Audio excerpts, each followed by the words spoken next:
Good afternoon and welcome, everybody. This would be the Jeff Cameron Show right here on 97.9 ESPN Radio. Thanks for tuning to it. I'm Jeff. That's Tom. We're online, ESPNTallahassee.com. That's where you go to listen live via the streaming free. Always. Don't miss anything. But, hey, we get busy in life, and sometimes you do miss something.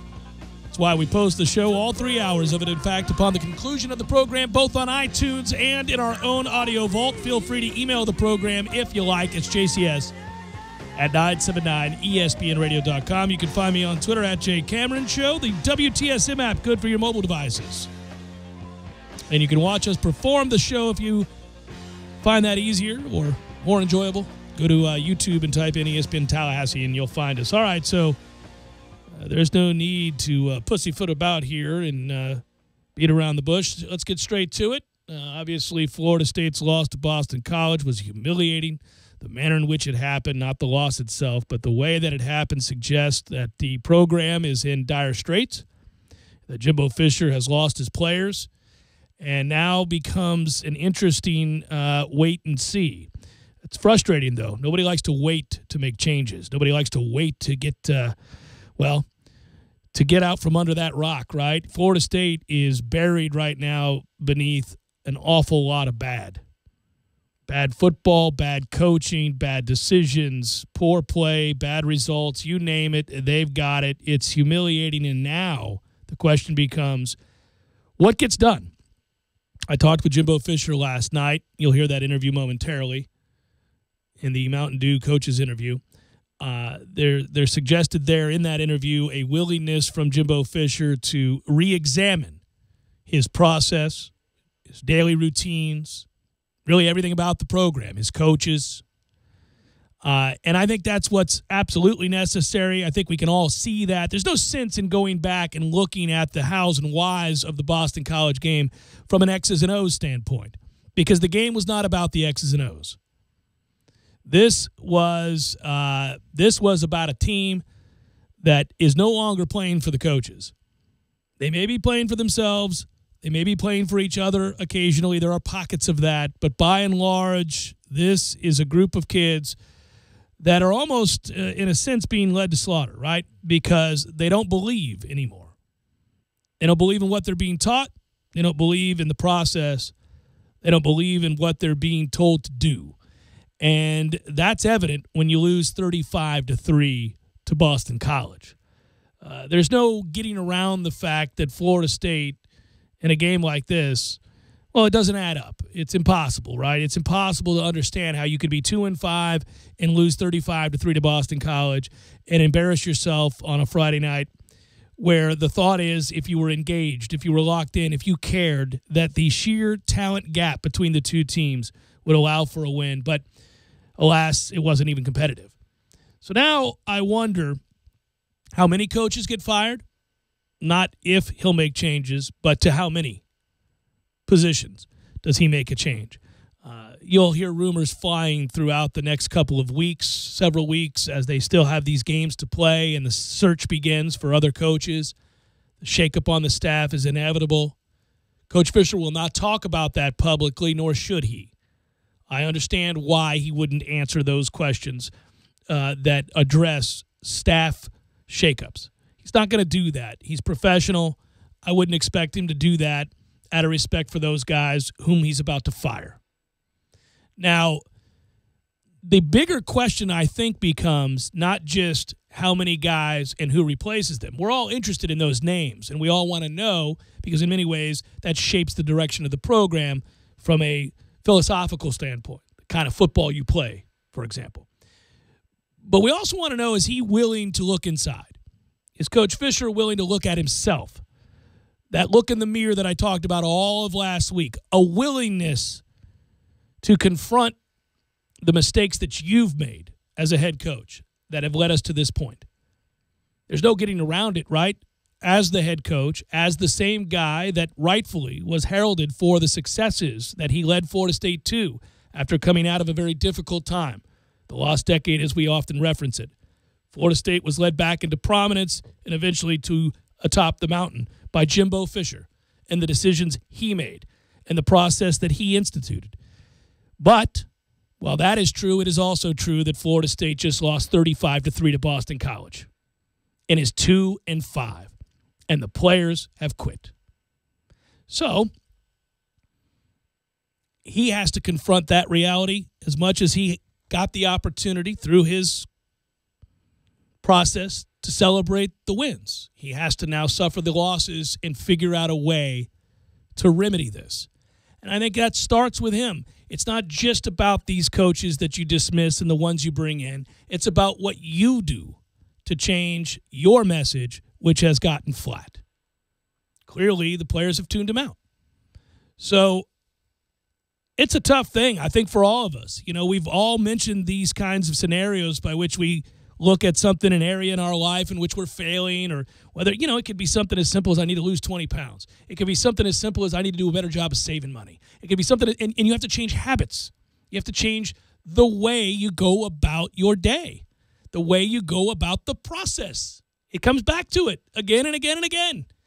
And I wonder now if he'll be willing to confront some of those things that he let slip away, whatever those things are. I'm not in the locker room on a daily basis. I'm not in his office on a daily basis. We're not allowed out on the practice field the way we once were, so we cannot give you that insight as to where it went wrong, what went wrong, and the relationships that are fractured. We don't know that. None of us do. We hear rumor, innuendo, whispers.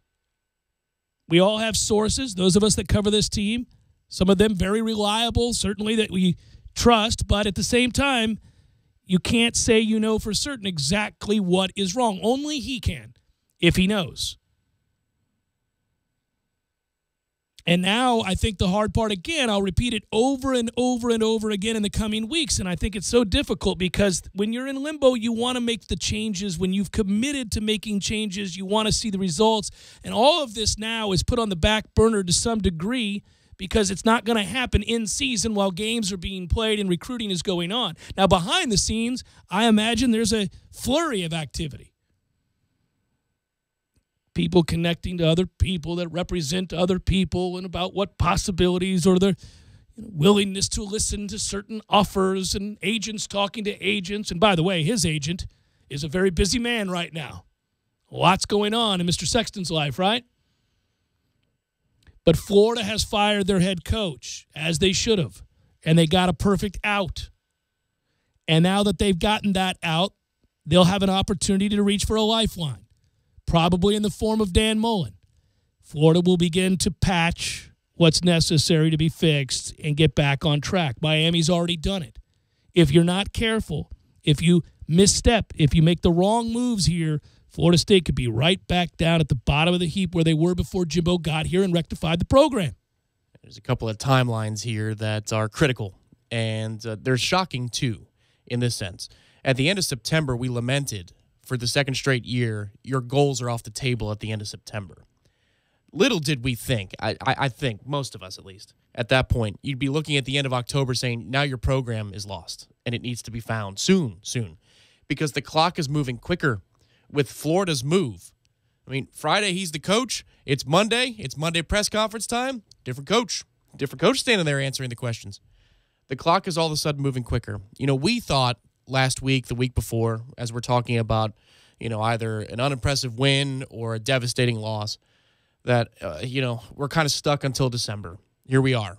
We're stuck. Same talking points.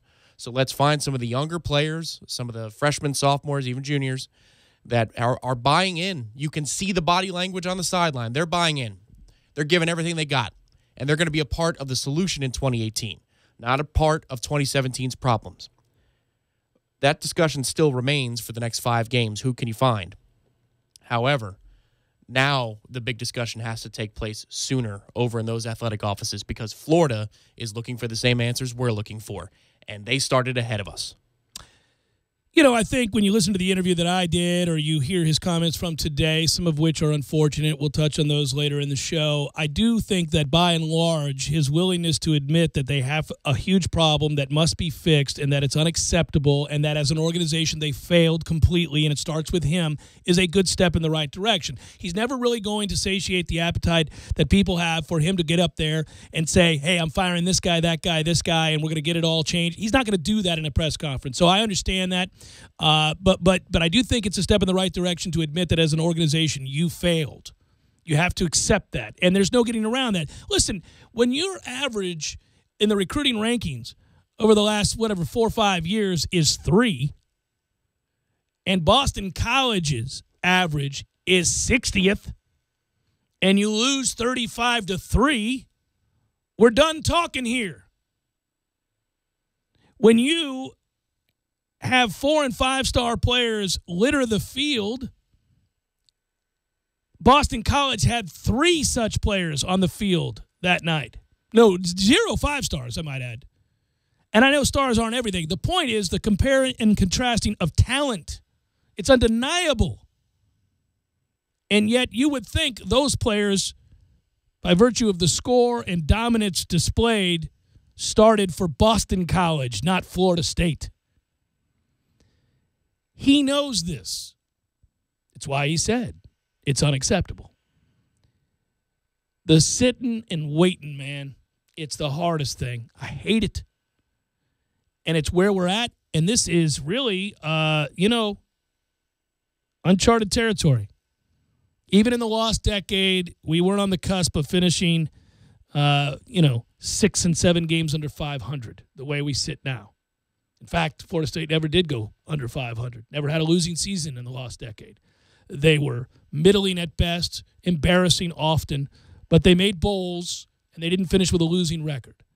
You're 2-5, and you're likely going to finish with a losing record. This is uncharted territory, and I don't know what to say other than obviously we know changes have to be made. The head coach isn't going anywhere. I think the interesting part of the drama and the soap opera here, as you sit back and, yes, passionately engaged as all alumni and fan of this university are, but you know that there's nothing you can do about it. Now you sit back and watch and see what he does. Oh, sure, you could withhold your dollars. You could not go to games. Those messages are being sent. Believe me, that's already happened. Boosters are saying where Florida State can go right about now, and email after email. It's an uncomfortable day at the athletic department, to say the least. But I think now to watch this play out will be fascinating because it really you get into the human condition, you get into ego, you get into a willingness to sacrifice, make tough choices, part ways with people you love. I mean, a lot of things that make for good trauma. And in the interim, unfortunately, there are these football games to play. Well, and the older you get, the more you know it's true. I know your dad is fond of saying things like, things are cyclical. Mm-hmm. So when the times are good, you better get with the getting while the times are good. How quickly can this spiral out of control and be more than a lost season? Well, you're seeing it happen right now. It's playing out before your eyes. You know, when you saw Urban Meyer watch it, the whole thing imploded. He had it going. Wins a couple national championships. Has a Heisman Trophy winning quarterback and Tim Tebow. All right, so that fades, and you get whispers of problems. And then pretty soon the play on the field begins to diminish. They're no longer as a high-quality performance week in, week out.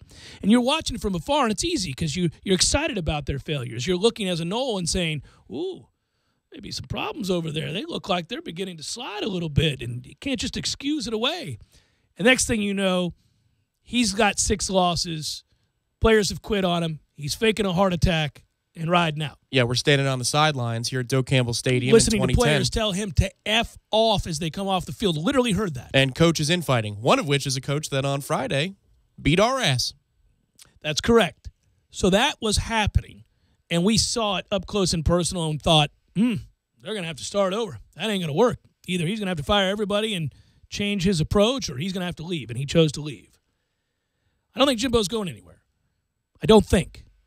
I think he's going to choose to stay and fight. There's a lot of money on the table. Can't ignore that aspect of it. That's a huge part of what we're talking about here. The university as a whole, even if they wanted to make a change, couldn't. And secondly, he's a fighter. Jimbo's always won. He has to, I think at this point, certainly embrace that challenge. And as I've said repeatedly, look inward, fix himself along with his staff. And it will be interesting to see what decisions are made as to how many coaches go and what he changes as a person. You'll watch this in his personality. He may not always be comfortable, but he's going to have these moments where he'll let you in a little bit, just a little bit. And you know, when I talked to him last night, we didn't really even talk about the game. You're going to hear this interview in mere moments. But I didn't really want to talk about the game. The game is self-explanatory and completely unacceptable. And I think we that was our launching point, which I don't need to ask you about plays here, man. And that's another thing he's going to have to do. He's going to have to delegate. He's got a lot.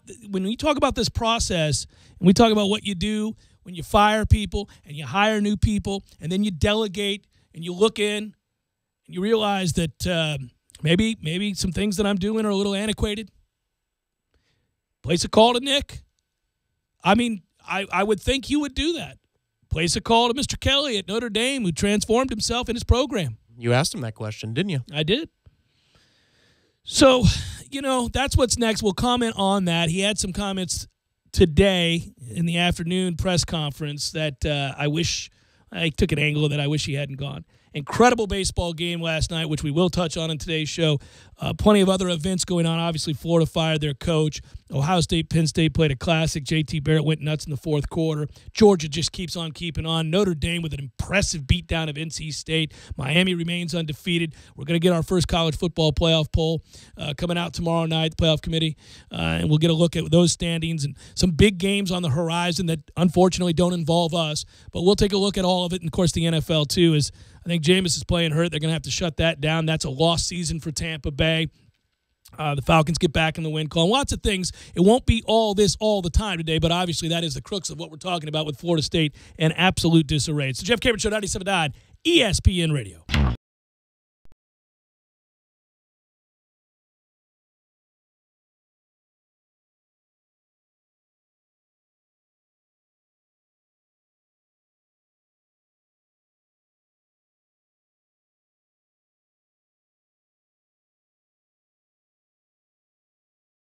When you're in need of auto repairs, look no further than Nice Tire and Auto Service. Nice has been in business for 16 years with long-term, knowledgeable sales associates. They have the latest wheel balancing machine in the industry. And for passenger vehicles, they service AC, brakes, suspension, tune-ups, and much more. Never sit through a long wait. Nice Tire and Auto has 10 service bays to get you back on the road quickly. If you have tire problems, check out their large inventory with various Goodyear and Michelin tires. Nice Tire and Auto Service, 4792 Bluntstown Highway, 574-4100. Landowners, Mahindra's inventory clearance sale is going on now. We're reducing prices like never before on the toughest tractors on earth. Like a Mahindra E-Max 22 as low as $99 a month. Or get up to $8,100 in cash back and savings. Plus, Mahindra's 7-year limited powertrain warranty comes standard. I'm talking tough, like a state of mind. Tough, like a soldier on the front line. Tough when it gets rough, like my Ford truck, always enough. I'm talking tough. Franklin Spring Creek Ford, the place to find your next truck in southern Georgia. I'm talking tough. Hey y'all, we're Chris and Preston from Low Cash. Head to Franklin Spring Creek Ford and see them about all of your vehicle needs. Sorry, boys, I did not have time to pack. We got this. It's right here, guys. We got this. I thought I could handle it. We got this. Moving doesn't have to be a hassle. Call us first at 2 Men on a Truck. No matter the move, home or business, we'll make it a smooth one. I forgot something.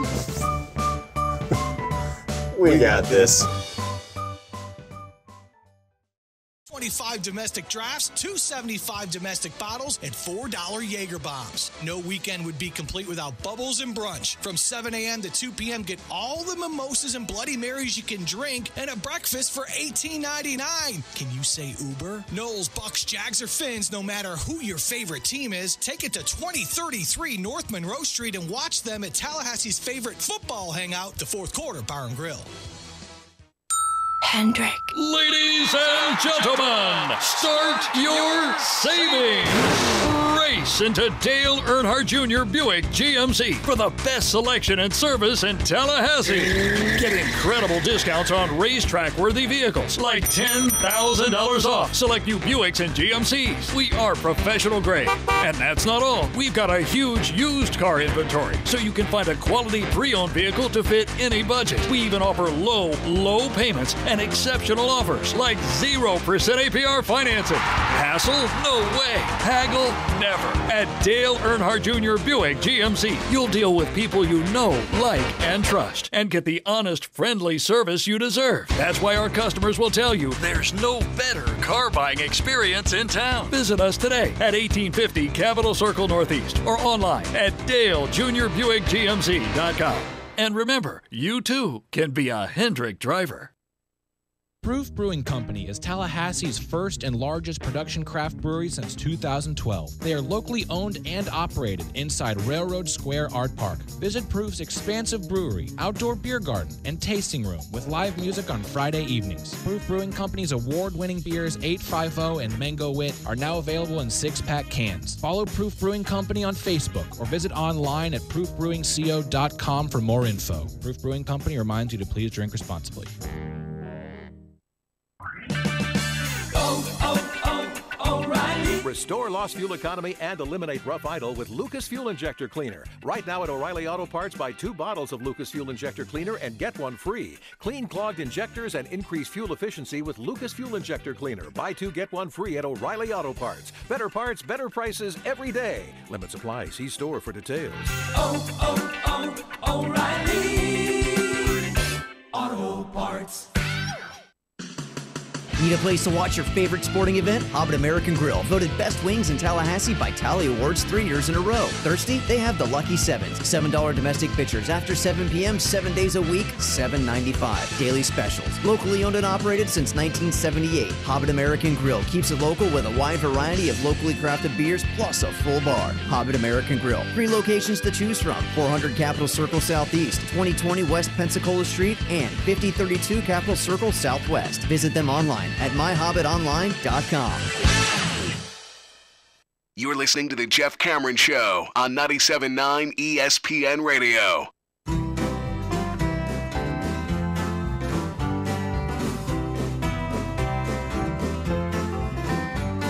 All right, welcome back. Jeff Cameron Show, 97.9 ESPN Radio. We're joined every Monday by head coach Jimbo Fisher.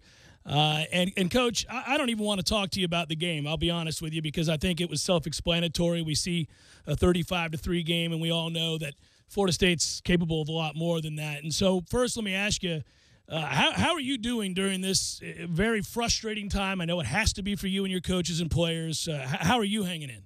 Well, we're hanging. It's all part of it as far as, you're not used to it. You're not around it. But at the same time, you got to evaluate it and know what makes it tick. And like I say, we were awful in that game, didn't play well, and we have to evaluate that, do some soul searching, because the thing that bothered me is our fans deserve better. And I say that from this point. The other games, we were outscored, and I say we made technical errors, but we competed in the game as well, and our fans deserve better than that, and we need to do a better job. Have you ever, you've been playing and coaching a long time. As a player, did you ever experience something like this? And if so, what did you do? Well, I was never on a losing team. Well, there you go. I was never on a losing team. So, I mean, we had one year where we won 2 conference championships in a row, my freshman, sophomore year of college.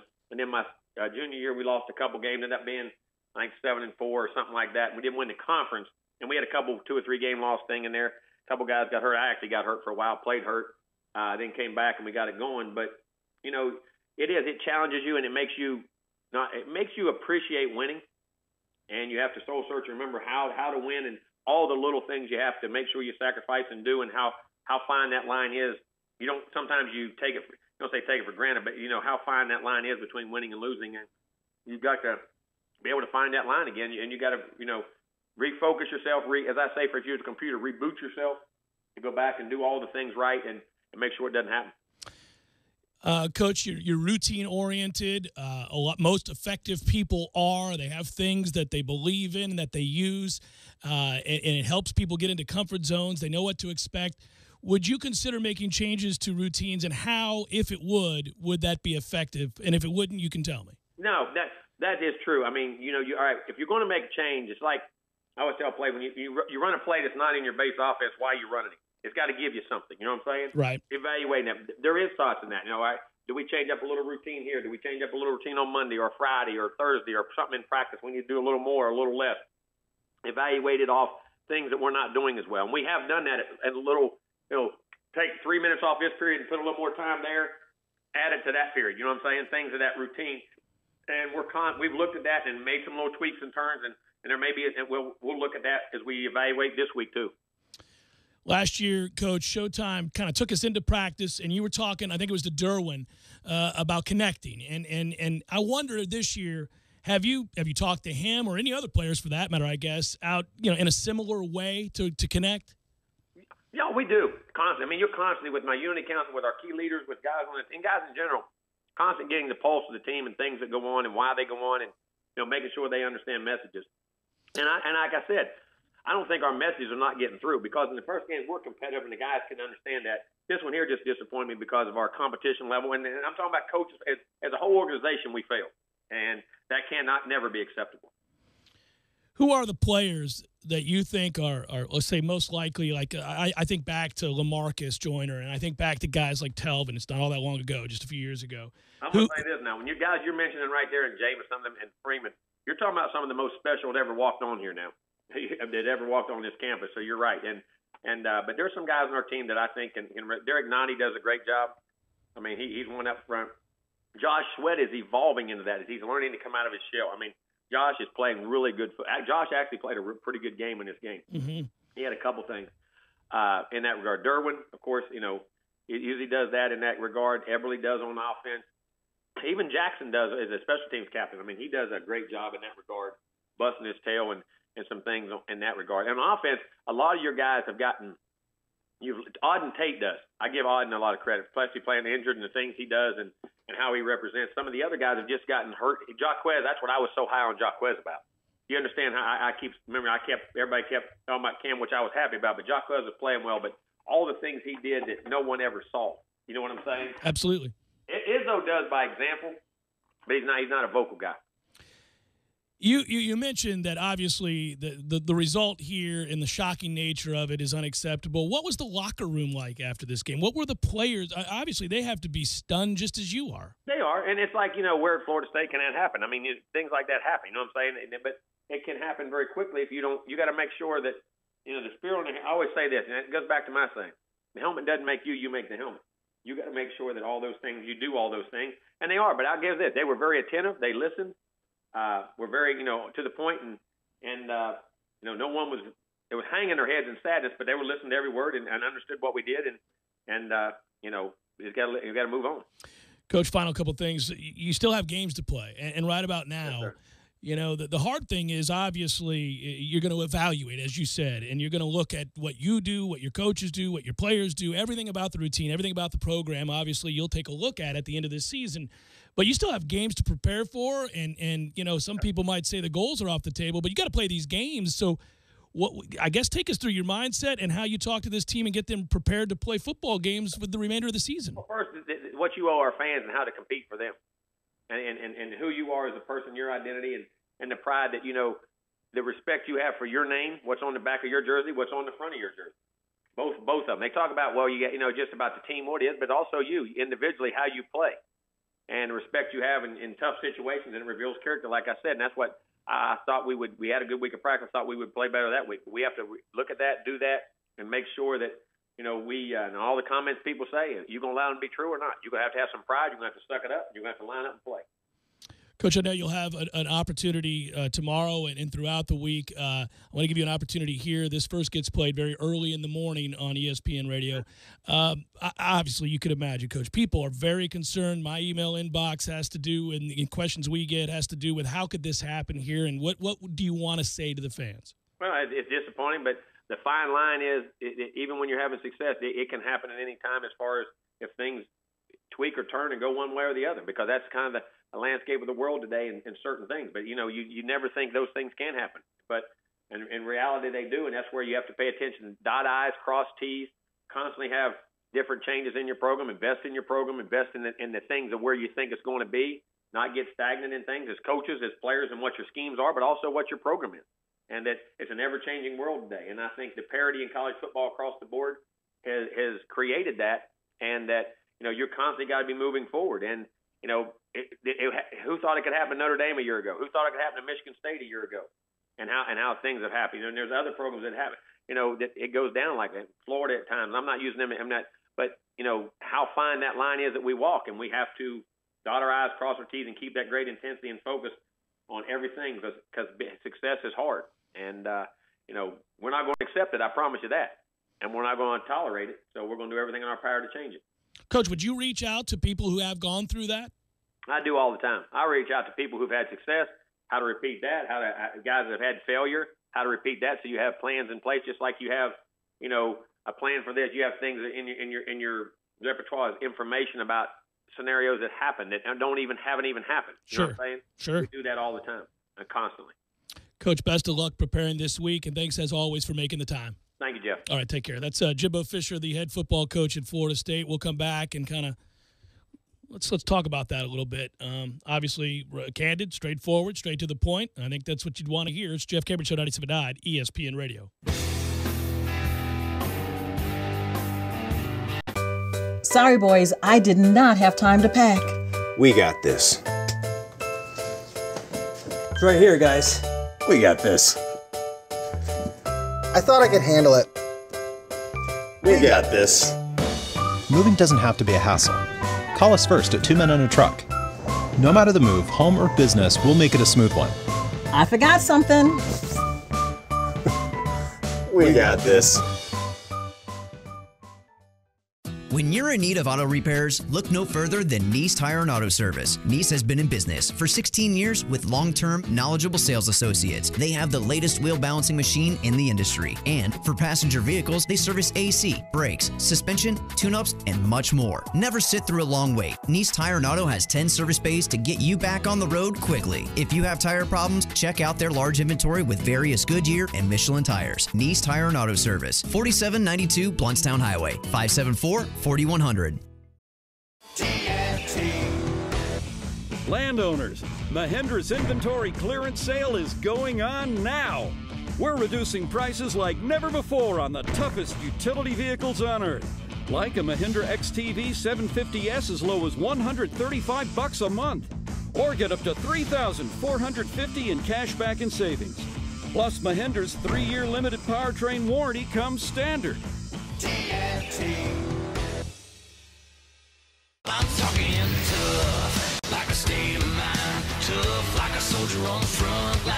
Tough when it gets rough, like my Ford truck. Always enough, I'm talking tough. Franklin Spring Creek Ford, the place to find your next truck in southern Georgia. I'm talking tough. Hey y'all, we're Chris and Preston from Low Cash. Head to Franklin Spring Creek Ford and see them about all of your vehicle needs. To all their wholesale tickets. Go to Anytix.com today. That's Anytix, T-I-X-X. Enter the coupon code ESPN Tally and get 20% off your subscription. Anytix.com, changing the way you buy tickets.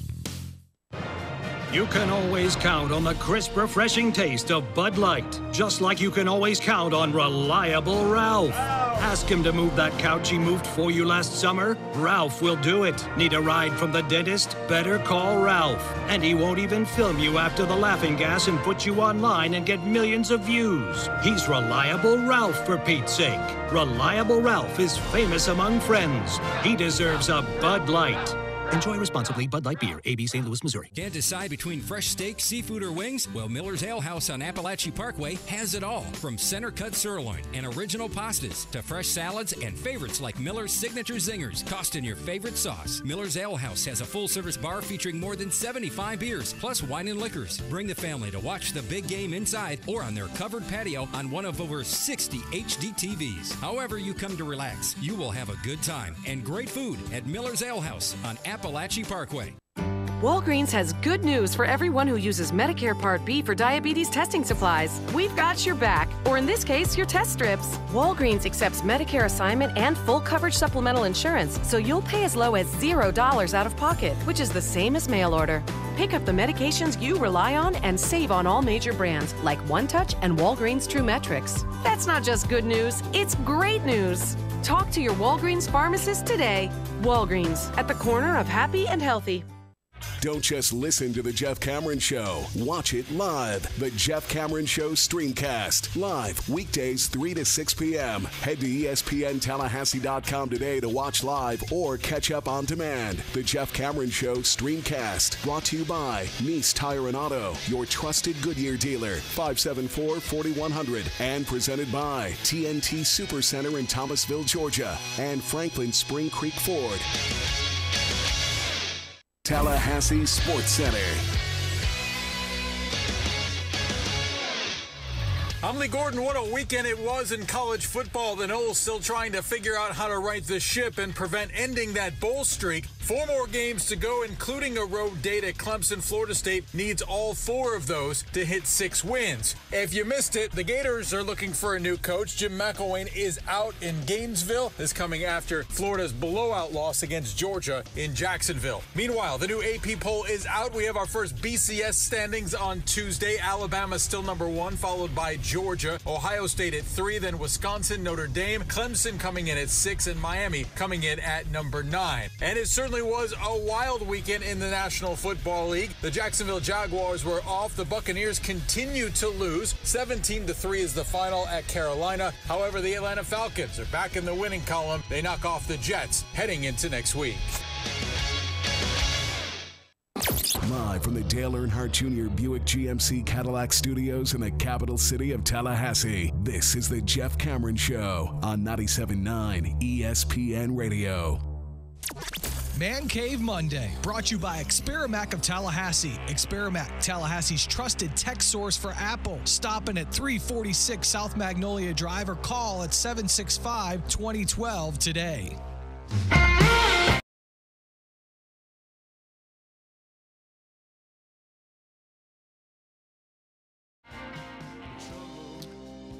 Jeff, email. He stumbled his way through the very open forum of what would you like to say to the fans?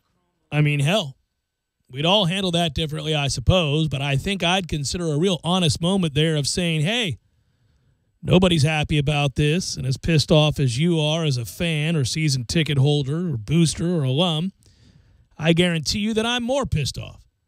And I'm at the office right now, and I won't sleep until I figure out how to get us back to glory, where we belong. Have the trust in me and the trust in these players to do the right thing. We'll get there, but I need you at Doak at high noon on Saturday so we can take out our collective frustrations on Syracuse. But, yeah, it's not going to – he's not going to say that. I don't think they want to say anything about taking collective frustrations out on anybody right now.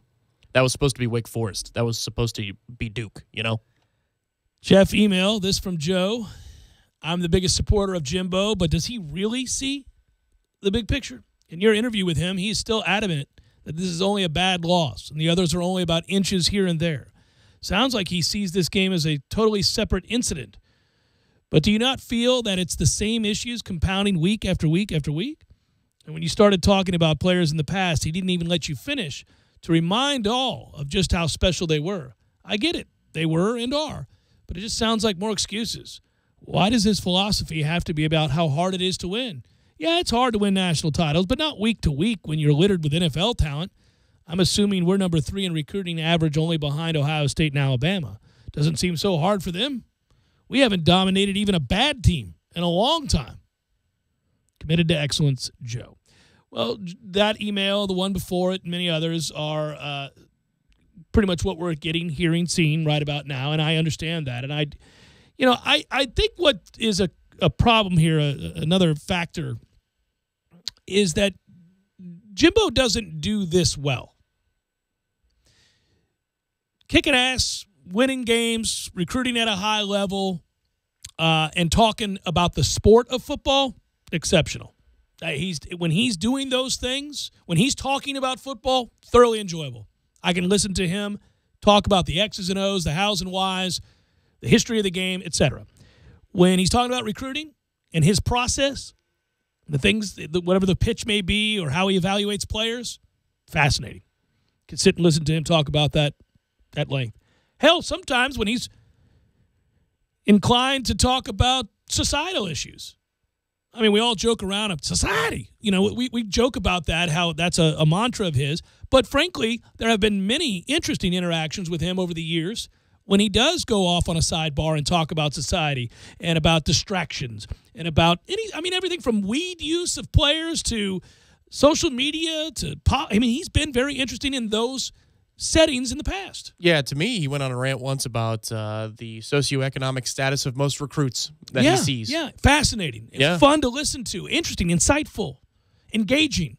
What he's not good at is having to bare his soul, talk about these distractions that are real, confront them, discuss what he's going to do about them, discuss the reality of a losing campaign, bad losses, players making mistakes, coaches coaching poorly. He doesn't do that well. He'll own up to, we have to do better. He'll say, it begins with me, because I think he learned his lesson a while ago when he blamed the NC State loss years ago when EJ was here, the 17-16 loss. Was that 2012? He learned his lesson as to what not to do after that game when he blamed the players for a lack of execution repeatedly in the press conference, as opposed to taking responsibility for the decisions he made in the second half to basically shut the offense down and try to run clock. So you don't hear as much deflection of blame to the players as he once had. But I think openly, honestly answering questions about how we arrived at this place, what can be done about it, and acceptance of these rather substantial failures are not going to be things that he does well, because not in a press conference setting. Maybe in a one-on-one, maybe in a situation like that, he might open up. Because I think he's trying to project strength. And he believes that if he engages in the conversation about the bigger picture stuff we're all concerned about, that it will show weakness, that it will show doubt, that he'll be seen as a man who's now second-guessing the very process which he espouses.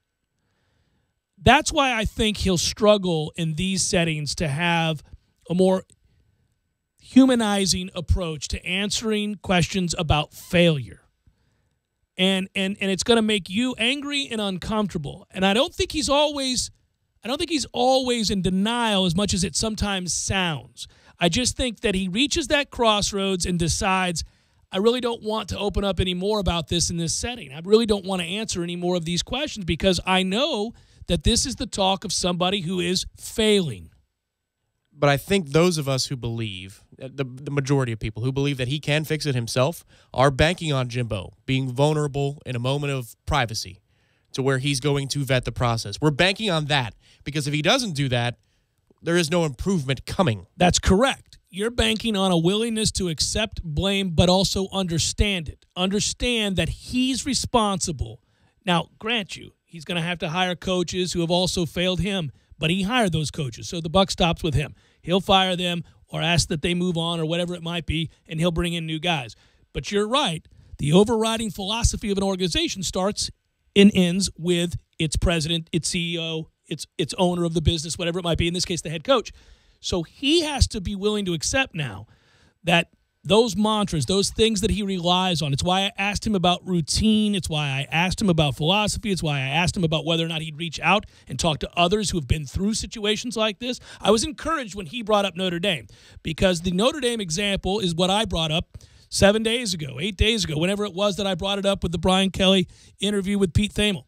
And that is the best example of a program that absolutely hit rock bottom, 4-8. Kelly had coached 26 seasons, had one losing season prior to that. So certainly a prideful guy, a guy who takes a great stock in his own offensive prowess and wasn't afraid to tell you about it over the years. And then a willingness to give up play calling, fire friends, those some of which had been loyal to him from the beginning. Moreover, the mistake that Jimbo makes in the Monday press conference after NC State in 2012, Kelly would always make. It wasn't like I touched the stove there. Yeah. I touched the he did it all the time. coils. He blamed players left and right. Hey, no, the players failed him. Right. That's the way Kelly came across. Right. And so when you read that article and you look at that as an example of what is possible, it's kind of stunning because you don't typically see that. These guys, a lot of modern coaches, in my opinion, are really good at fixing things. Sustaining things, not so much. Fixing things, absolutely. Pros, 20-hour-a-day guys, system guys. They'll come in, they'll preach something new than what came before them. Those players, that administration, the athletic department, usually in a place of desperation, willing to buy in because they want to get out from under whatever it was that was causing them to fail previous. So they buy in, they latch on, and everybody soars. But they're micromanagers, they're egomaniacs, they don't delegate, and what ends up happening is they run really hot, and they burn out. And people burn out of the message. They get tired of hearing it. The winning is great. In the beginning, everybody's all in. And you know what? They put up little piccadillies, little things that piss you off about somebody, little things that you choose to ignore when you're winning. But when you confront losing and things begin to grow stale, those things are magnified and they tune the coach out. It's rare to find the guy who then sees it, is aware of it, accepts it, and changes his message. Changes the way he goes about doing things. Because Jimbo is a very, very, very knowledgeable coach. There is no question in my mind, in terms of acumen, that he's one of the brightest coaches in all of college football. That doesn't always make you a great coach. It can make you a great coordinator. It can make you very knowledgeable about football. It doesn't always make you a great coach. He was a great coach and still can be, I think, and it's what we're banking on. But it's going to be only after he embraces all of the stuff we're talking about here. Do I know how to fix this team? No, I've got an opinion just like you do listening at home. Just like you do listening in your car or on your computer or whatever it might be, right? We all have an opinion about this or that. I got it. I'm not there every day. I don't know. He has to find out. It's on him. He makes $5 million+ a year to figure it out. That's why you can't then put it back on the press. You can't then put it on your players. It's on you. Looked like you put out a suggestion box a little bit earlier today, did Jimbo? Well, incredibly awkward. If you want to play it, we can play the audio from earlier today. Before we do, remember at the beginning of this segment, something I was talking about was this. He doesn't do this well.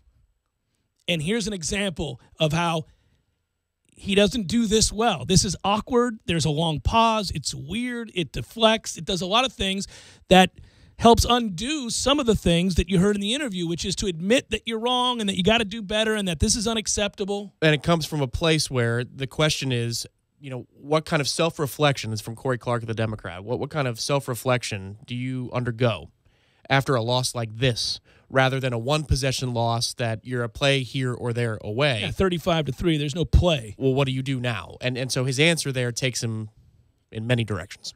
All right, this is Jimbo Fisher from earlier this afternoon. There's two things. You can go to the doctor and figure out how to get better, or you can sit there and dwell like some people do on what's wrong. You know what I'm saying? And you got to move forward. And that's what we were reflecting on. After reflecting, scratching our brains 100 ways. You got any good suggestions? You got any? You got any, Gene? Safid? Y'all got any? Huh? You got any? I'm open. Give me some. Now wait a minute. Now y'all got questions. I thought y'all had. Oh, you write all the answers. Now wait a minute. Y'all don't want on the record with that, huh? You don't want to be accountable for that, huh? Now you're just like the daggone player sometimes. Yeah, and again, I don't want to put too much into that. I think he's trying to have a fun moment, a give and take. He likes, listen, I'll tell you before my interview with him last night, he knows before we start that interview that, I'm probably not going to ask too many questions about the damn Boston College game because what's on display here is a program that's spiraling. And he knows that we got to talk big picture stuff. He wants to protect his coaches, so he says before we even begin the interview, listen, I'm not going to talk about coaches. You can ask the question. I understand that members of the media have to ask these questions. That's fine if you want to ask it, but I'm not going to answer it. Well, I hadn't planned on answering it asking it because I knew it was a dead-end question. I knew he wasn't going to answer it on the record. So there was no cause in that, and I told him I wasn't going to, but that I would certainly talk about the season and the program, and then we moved forward with the interview. These are the kinds of questions he's going to get now, and deflecting back towards the media, who's not paid over $5 million a year to fix the program like he is, isn't going to do him any good. What media typically does, though, certainly ones who are paid for opinion or write opinion pieces or do a talk show, is ask a lot of questions. They posit a lot of things. Could it be this? Could it be that? Why do they continue to do this? Seems odd that we continue to do this, this, this, and this. For example, why after the Miami game where you line up and run the football, and then the Duke game where you have a deliberate strategy to get your quarterback out of the pocket, bootleg, play action, buy time for an offensive line that's not elite, commit to that, then do you turn around against a Louisville team that gave up hundreds of yards on the ground to Boston College, just straight up running down their throat? Are you in the shotgun for 70% of the plays? Why? Why are you running that? Why then against Boston College are you in the shotgun? On 4th and 1, why are you in the shotgun against Boston College? I mean,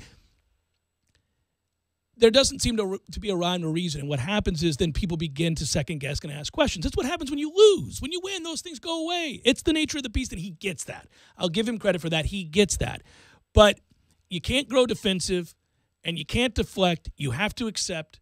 You have to say, this is a complete and utter failure, and I'm going to fix it. He did say that to you, though, out the the gate. He said it as an organization, as a whole organization. It's a complete failure. Yeah, no, he's admitted that, but then today's press conference comes across as slightly defensive, and you don't want to undo the good. Yeah.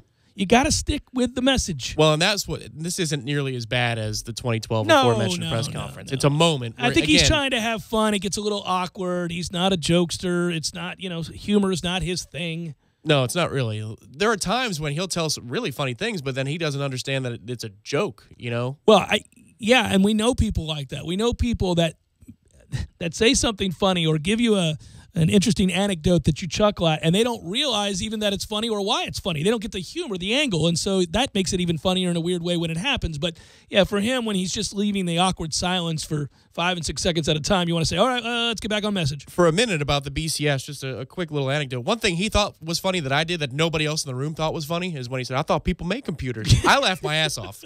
No one else did. I was like, that's pretty funny, man. All right, so the bottom line is people do wonder, and I think this is the bigger question as we go to break, and we'll bring in Gene Williams of WarChant.com momentarily. I think the big story here isn't just that you got beat 35-3 and that the program is at a crossroads, and it is.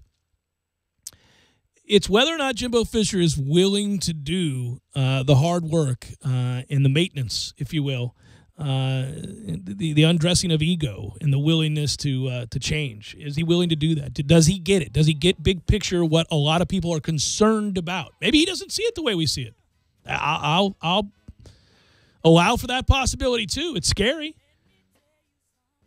If he doesn't see it the way that we do, then I think we're all of the mindset, or a lot of us are anyhow, that then nothing's going to change, even with changes of the coaching staff. Gene Williams, WarChant.com. Next, stay tuned.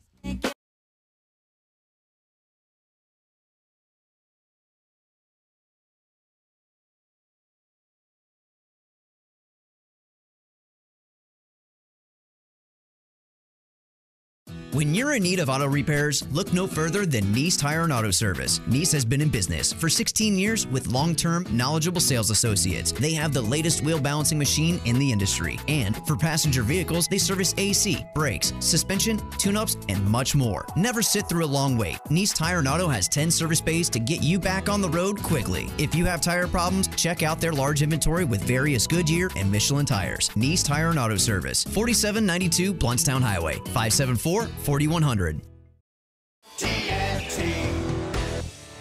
Landowners, Mahindra's inventory clearance sale is going on now. We're reducing prices like never before on the toughest tractors on earth. Like a Mahindra Emax 22 as low as $99 a month. Or get up to $8,100 in cash back and savings.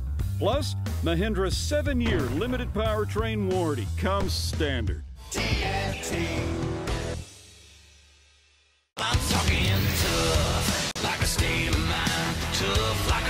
on the front line.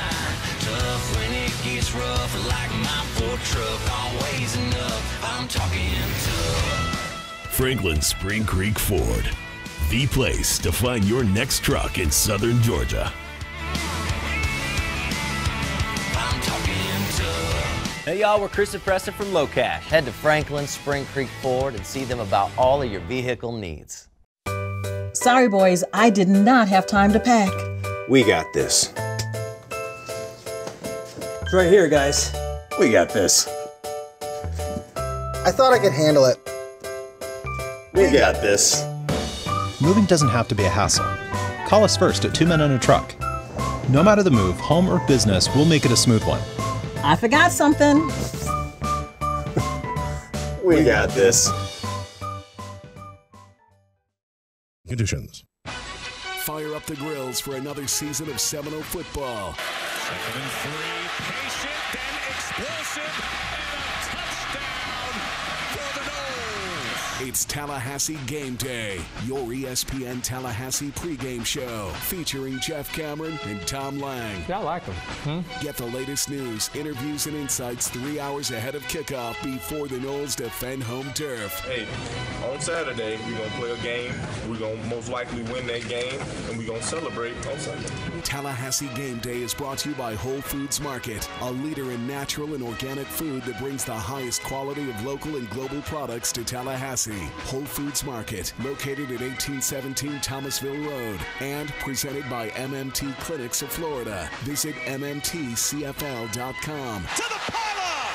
That's a Seminoles touchdown!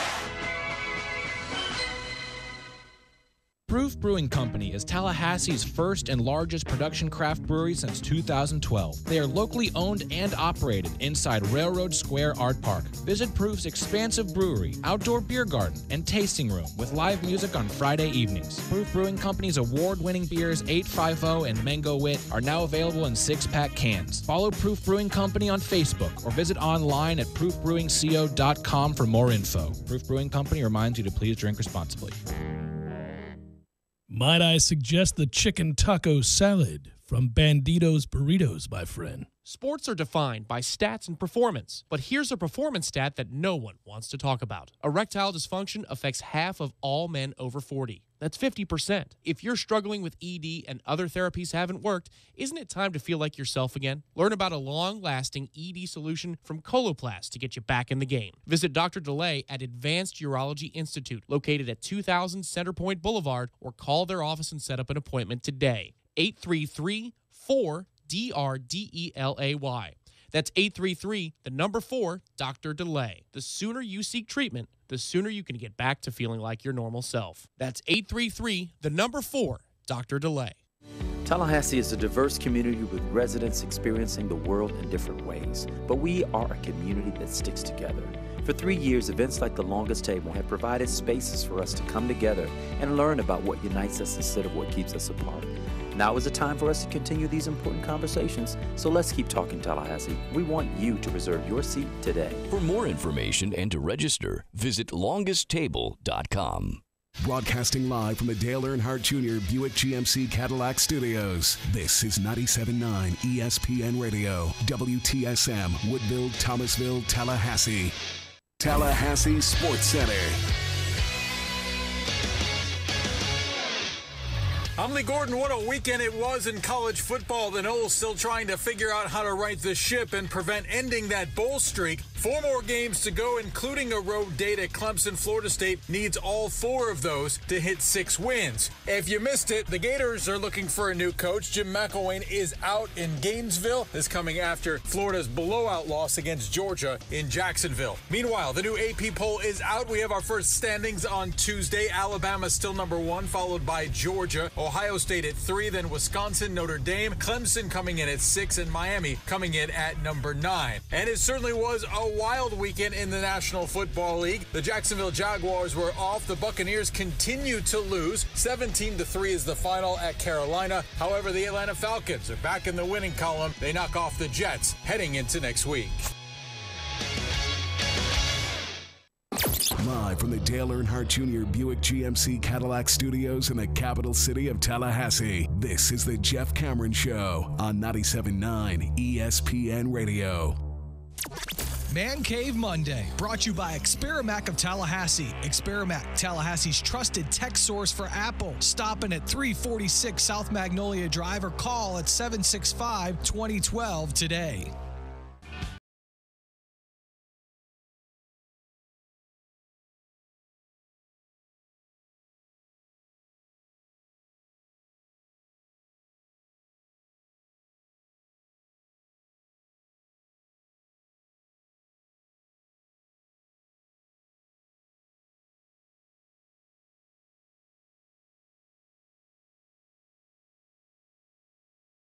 Hour number 2, Jeff Cameron Show, 97.9 ESPN Radio. Thanks for tuning to it. Good Monday. I'm Jeff. That's Tom. We're online, ESPNTallahassee.com. By the way, you can always email the program if you like. It's jcs at 979ESPNradio.com. You can find me on Twitter at JCameronShow. Utilize that WTSM app. It's free for mobile devices, of course. Doesn't matter if you have an Android or iPhone. And on YouTube, you can watch us, ESPN Tallahassee. We'll post all 3 hours of this program, both on iTunes and in our own audio vault. So lots of ways to keep up with the show. It's a busy, confusing, frustrating time right now for all of us watching this debacle play out. Gene Williams runs the website, owns the website, warchant.com. I've been working with him for an awful long time, something like 20 years now. Gene, how are you, brother? Pretty good, Jeffrey. How are you? I'm good, man. You and I have had interactions over the years, both surrounding the greatness of Florida State and the decline of Florida State, and yet this one is a unique set of circumstances. One that I must say, for those that didn't see it, if they go to warchant.com, you can read about Gene's 5 takes, and one of which, Gene, I thought was interesting. You said, look, maybe Jimbo Fisher should consider stepping down. Now you elaborate, and I'll give you a chance to do that here. Your thoughts on what we're sitting here watching at 2-5. Yeah, like you said, we've been through a lot. We complained about the lost decade, had a couple 7-6 seasons, but we had no idea that things could ever get this bad. So it's a different scenario. Yeah, and that 5 takes, I just pointed that because, and that's kind of the dovetail on what you talked about last week when I also talked in there about really what needs to be done. It's referring again to Brian Kelly, what's happened at Notre Dame, it's more than just tweaking a couple things here and there, replacing a couple coaches. Something needs to be fundamentally changed with this program. You can tell something's very wrong, and I think the blueprint's been laid out. But the question is Coach Fisher willing to do that? I mean, he's extremely stubborn. We all know he's a micromanager. He has fervent belief in his vaunted process.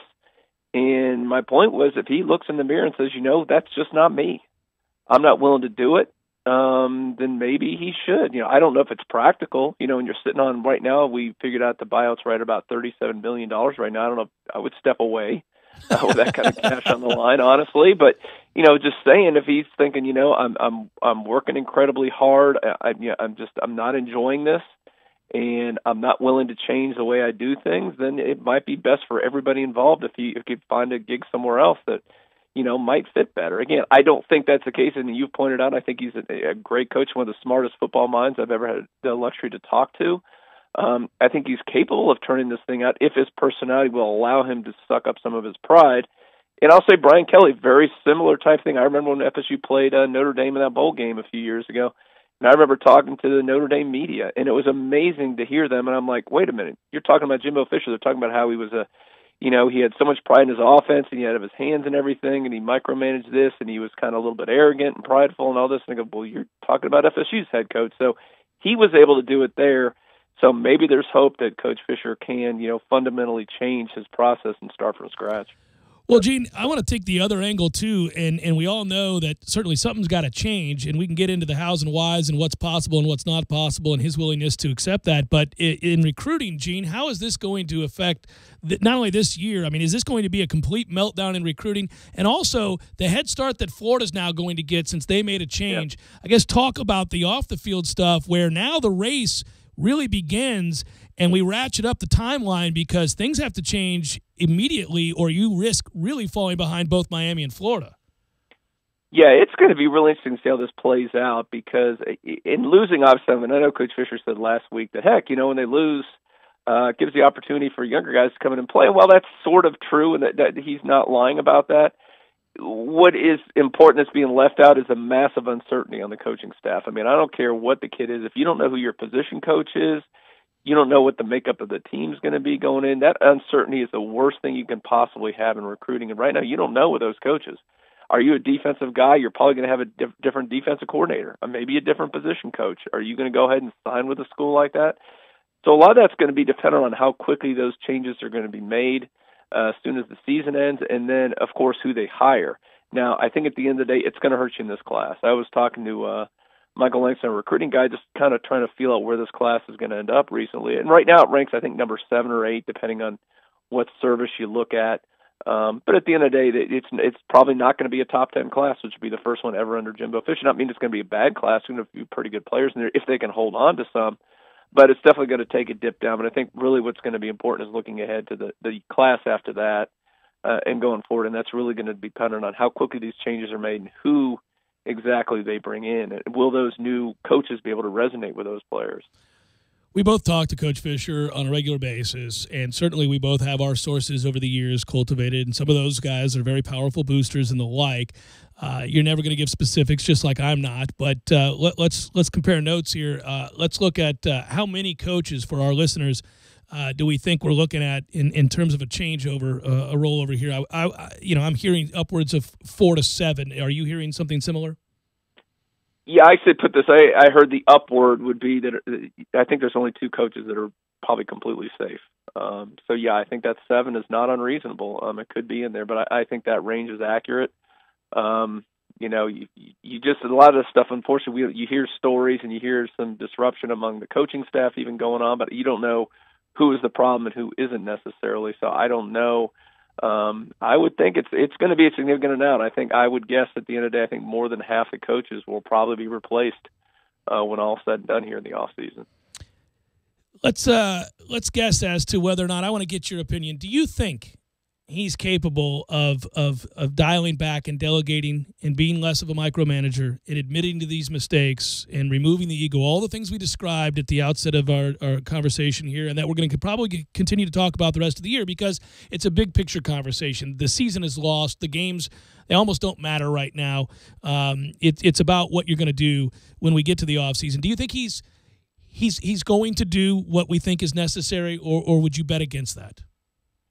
Man, I hate to be the fatalist here. I just don't. I mean, you've been dealing a long time like I have. I just don't see it in his personality. Now, I got to admit, what I've heard about Brian Kelly, I don't know what was in him either, and it obviously was. But Coach Fisher's never done something like this in his life, so I honestly don't know if he can do this. Man, it's just, it's hard to say. I mean, if I had to bet, I would say no. I think he makes some coaching changes. I think maybe a few tweaks to his process, but I think the, absolute overhaul that happened at Notre Dame, I just don't see that happen here. I think, what happened recently, I know you interviewed him last night, and I interviewed him last night, and he was more forthcoming and talking about how disastrous the other night was, and, he was much more, saying honest with us about how horrible things went. And it seems like he quickly dialed things back today during the press conference. I was a little disappointed he seemed to go back to some of the same rhetoric a little bit. That's what I don't know if he can follow through on making fundamental wholesale changes to the entire program. Was it as awkward there in the room as it sounds when we play the audio on the show? Because it feels incredibly awkward. Yeah, the media thing was a little, because I was like down in the doing a little multitasking because Ira wasn't there today, so I'm just plugging away, and all of a sudden I hear my name called out. Like, what?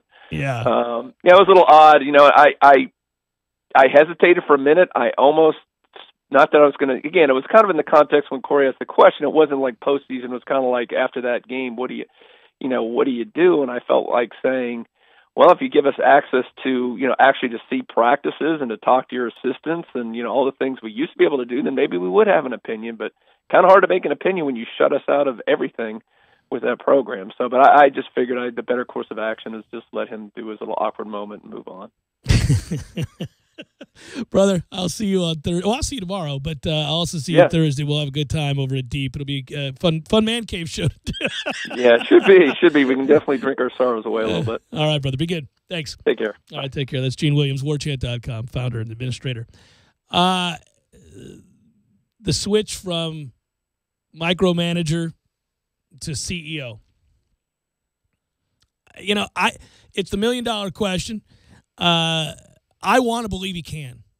I'm rooting for him. There's more to like about Coach Fisher than not. But can't you be a micromanager in a different way? Or is it impossible? Am I getting into semantics here? And it's impossible to be a micromanager focused on different details of the program than necessarily, the day-to-day ops of game planning, X's and O's, film grading, getting into the defensive meetings, whatever that, micromanaging means right now. You know what I think is hard? I think you need, and maybe it's easier in other walks of life where the stressors aren't as overwhelming. To get to a place where you become the head coach of Florida State University and you've done things your whole life a certain way and you've latched on to certain methodologies and you've used and co-opted things from your mentor in Nick Saban that has won him national championship after national championship, and eventually it led to you winning a national championship at a place like Florida State. I think sometimes that may lead to an inability to really ever see outside the room or outside the program, the forest for the trees, for lack of a better term. I don't know that he can see, or that many people can, some of the things we're talking about because he's immersed in it all the time and he had so much success utilizing those principles previous. Well, if I was going to argue for Jimbo, I would say this much. From 2012 to the next coaching staff, like we talked about last week, the coaching staff A in his tenure here, where a lot of the core left, was replaced before 2013. We were talking about these things like Jimbo had learned enough to delegate because now he has coaches he trusts with day-to-day ops. He got burned by him here. He did. He got burned by him. He trusted them again this season after last year, and the results aren't there. We even said it last year about the defense. He trusted Charles Kelly, and September happened. And he thought, oh, my, you've got to be kidding me. Now I have to get back into this thing. It's Godfather 3. Yeah, just when I think about it, sure. So who's to say that if he doesn't find the right people who are on task, who are reaching the kids, that by definition he doesn't have to be like he is right now, like he was in 2011 and 2012. But the only common element from those years to this year's are him. They're him. So he's doing something either to run guys off, tune guys out, disenfranchise players and coaches, whatever it is. People don't like to be here for very long. That should be a warning sign. Sometimes they pursue other jobs. Sometimes they get opportunities. But other times it's just a matter of a lateral move or even a step back, which we saw with that original coaching staff, and that should have been the shot across the bow. That should have been I got to change my management style. I got to change the way I micromanage. Those should have been the opportunities, and we thought he did.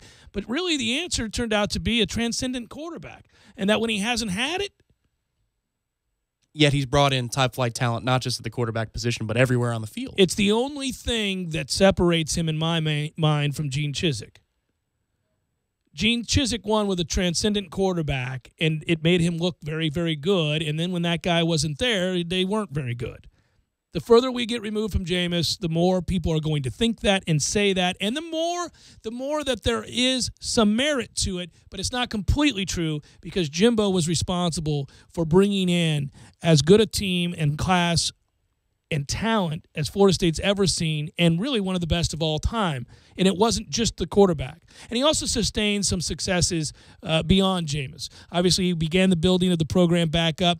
He won an ACC title without Jameis. So, you go to 2012 through and 13 and 14. So he had 3 years of success. Not all were with Jameis.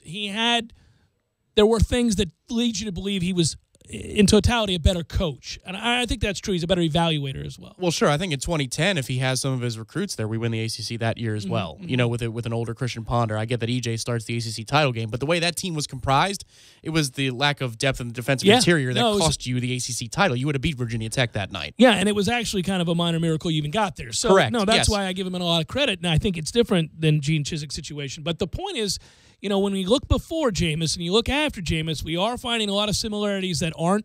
Well, they don't play very well. I hesitate normally when that's brought up. Me too. But I will say one thing that's changing. the context of 2014 looks completely different now than it did, say, when we were kicking off last season in Orlando against Ole Miss, right? It wasn't. Yeah. It was more attached to 2013. Well, now, that 2014 season. Sure. In a way, 2014 feels like it's attached to more like last year and this year. It was a great indicator. You just had a Superman to be able to bring you back every time you screwed up. And at the time, we thought people had checked out. But in fact, it may have just been an indicator that you have a defense coordinator that's not very good. By little column A, little column B, I think, too, right? Yeah. So now it's a situation where the changes are going to be made. But I really, again, I think we're going to find ourselves in a circle here, just in a loop. We're going to be asking over and over again, can he stop micromanaging? Can he delegate? Will he allow for other guys that he hires to come in here? Will he fundamentally change the way he goes about the process, his process? Will he make significant tweaks to that? It's fascinating to me, and I don't know the answer. I'd like to say I do, but I don't know the answer to that. I mean, we're all we jokingly bring it up, and we're honest about this part of our life. We are gambling men around here. Sporting guys or gals, if you will, and all I can do is give you the odds or tell you what I think, which side of the coin I'd bet on here. But the funny thing is, though, no matter what side you bet on, it's going to happen. Short of Jimbo leaving this place, are going to happen, but short of Jimbo leaving this place, next year is going to be Jimbo with a lot of new faces in the coaching staff. So what happens? And that's the intrigue. If I could put away the fact that I, proverbially speaking, of course, live and die on Florida State football. I can go on and live my life after 35-3, and I'll be okay. But I care deeply about this program as an alum, as somebody who grew up in the '90s, loving this program. I love this program. But if I could put that aside for just a moment, this is really fascinating theater for the next year, is it not? Well, also because his football smarts, Jimbo's football smarts are unquestioned, and his grasp of the history of the game is also not in question. He has instant recall of every great coach, every great staff, every great player that's ever come through the world of college football. That can really aid him here. It could really help him if he takes that step back and thinks about some of his idols, some of the legends of the game that he has an in-depth knowledge of, and he looks to those examples as a way out, meaning a way out from underneath the losing and the problems we have within the program. I don't mean the program itself as in leaving. Then it'll be a hell of a turnaround. And in many ways, it will endear him even more long-term to this program's history and lore and fan base. Absolutely, we'll look at it and go, how about that? That guy fundamentally changed at a moment of crisis and got us back to where he originally pulled us out from and got us to begin with. I mean, that would be incredible. Right. He built us to a point where we won a national title by him micromanaging his way to the top, right, which is incredible if you think about it that way. And then all that micromanaging and all of that stress and all of that stubbornness led us back down into a hole. And then he recognized it and made changes and changed the way he went about things. And we won again. And isn't that amazing? Because so few people can do that. That's the storyline you want to write, you want to be talking about, you hope it happens, but you don't know. And more often than not, there aren't too many examples where it does happen. And that's the scary element of all of this. Yeah, we keep pointing to Brian Kelly. You know why? It's the only damn one we can think of. You can't think of another time where it's happened without a guy leaving. Urban Meyer saw it all fall to pieces at Florida, and he won 2 titles there, but he had to leave to make it happen somewhere else. These guys, systems guys, fixers, come in, radically alter what you do, embrace a new message, win games, ride the hell out. Right, where this is something that's been talked about a lot in the last year to 2 years.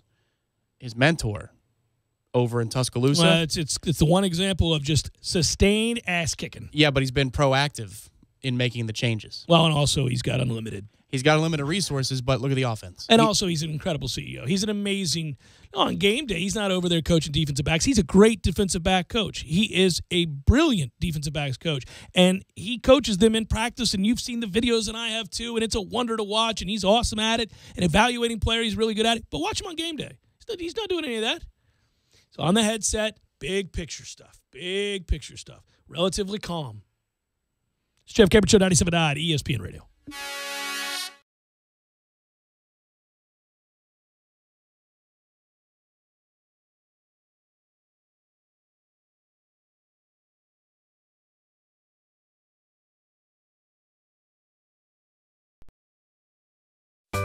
Sorry, boys, I did not have time to pack.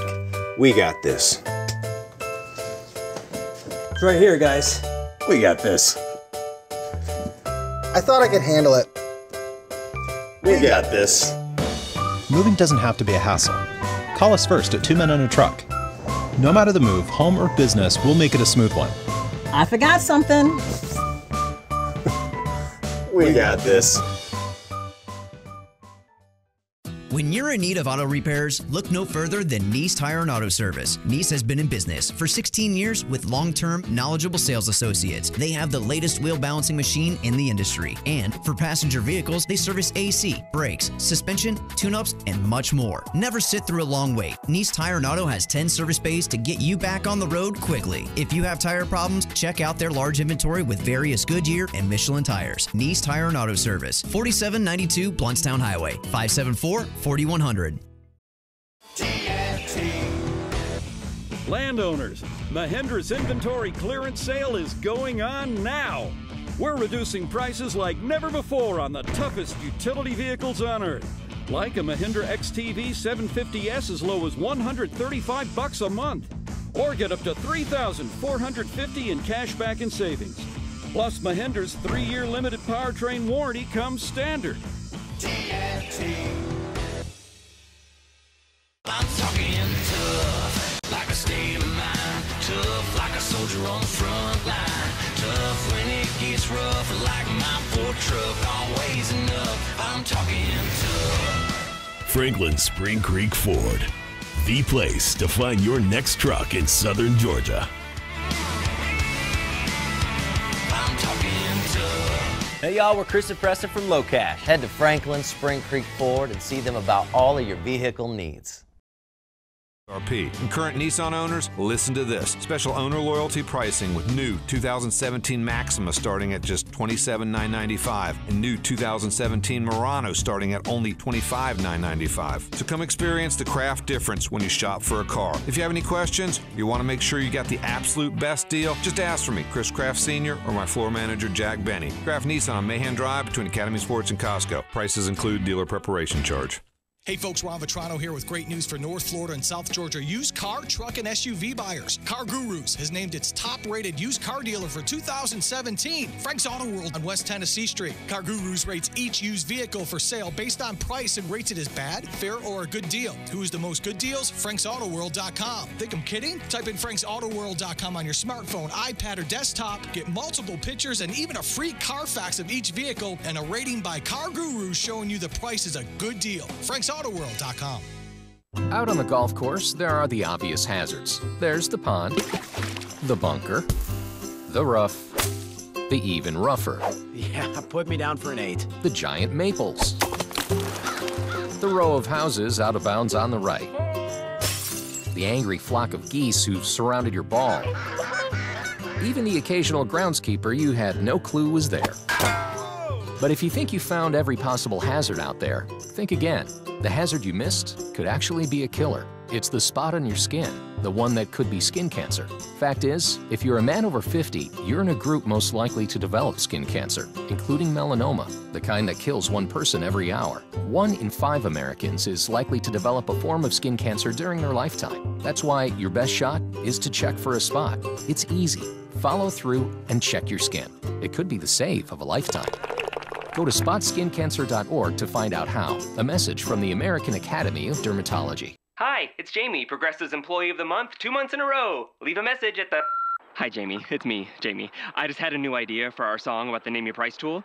So when it's like, tell us what you want to pay, hey, hey, hey, and the trombone goes, blah, blah, blah, and you say, we'll help you find coverage options to fit your budget. Then we just all do finger snaps while a choir goes, savings coming at ya, savings coming at ya. Yes? No? Maybe? Anyway, see your practice tonight. I got new lyrics for the rap break. Progressive Casualty Insurance Company and Affiliates. Price and coverage match limited by state law. O'Reilly. Restore lost fuel economy and eliminate rough idle with Lucas Fuel Injector Cleaner. Right now at O'Reilly Auto Parts, buy 2 bottles of Lucas Fuel Injector Cleaner and get 1 free. Clean clogged injectors and increase fuel efficiency with Lucas Fuel Injector Cleaner. Buy 2, get 1 free at O'Reilly Auto Parts. Better parts, better prices every day. Limit supply. See store for details. O'Reilly Auto Parts.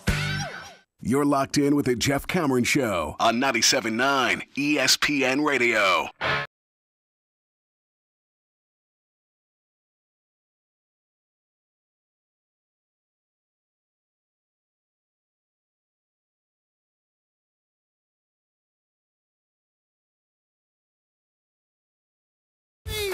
Meanwhile, in Gainesville, the University of Florida has told Jim McElwain to have a good day,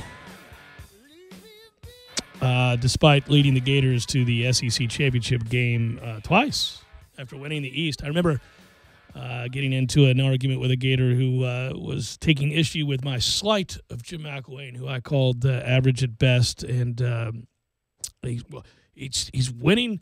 He's winning the division every year. I don't know how you don't see him. Oh, come on. Truly stunning what he was not able to do, though, once he got that job, right? I mean, he was given 2 years of really, really good defensive play, and he couldn't patchwork together an offense. Once the steroids, they came up positive. That was the end of that. Would have never let that young man go. As I've said on the show before, he could have been sniffing cocaine off my desk, and I would have said, well, we're going to have to get you some help, young man, right after we look at some more film for today's practice. I mean, good Lord, you cost yourself dearly. Never had a quarterback. You go back and look at Florida's situation at quarterback. They have one of the worst QBRs for what it's worth post Tebow of any school. Only Vanderbilt has been worse in the SEC than Florida, and that hurts your feelings. I mean, that's a tough deal. You look at the most full-time head coaches since 2002 in the SEC. Ole Miss has had 5, Arkansas 4, and Florida 4, seeking its 5th. So a lot of interesting notes there. I mean, obviously, you go back and you look through the last 5 head coaches in Gainesville, go all the way back to Steve Spurrier, who, of course, won 6 SEC titles and a national title, followed by Ron Zook, who went 23-14, Urban Meyer, won 2 SEC titles, 2 national titles, 65-15 in his time there. Will Muschamp, 28-21, 0 SEC titles. Jim McElwain, 22-12 in his time at Florida, 0 SEC titles. This is a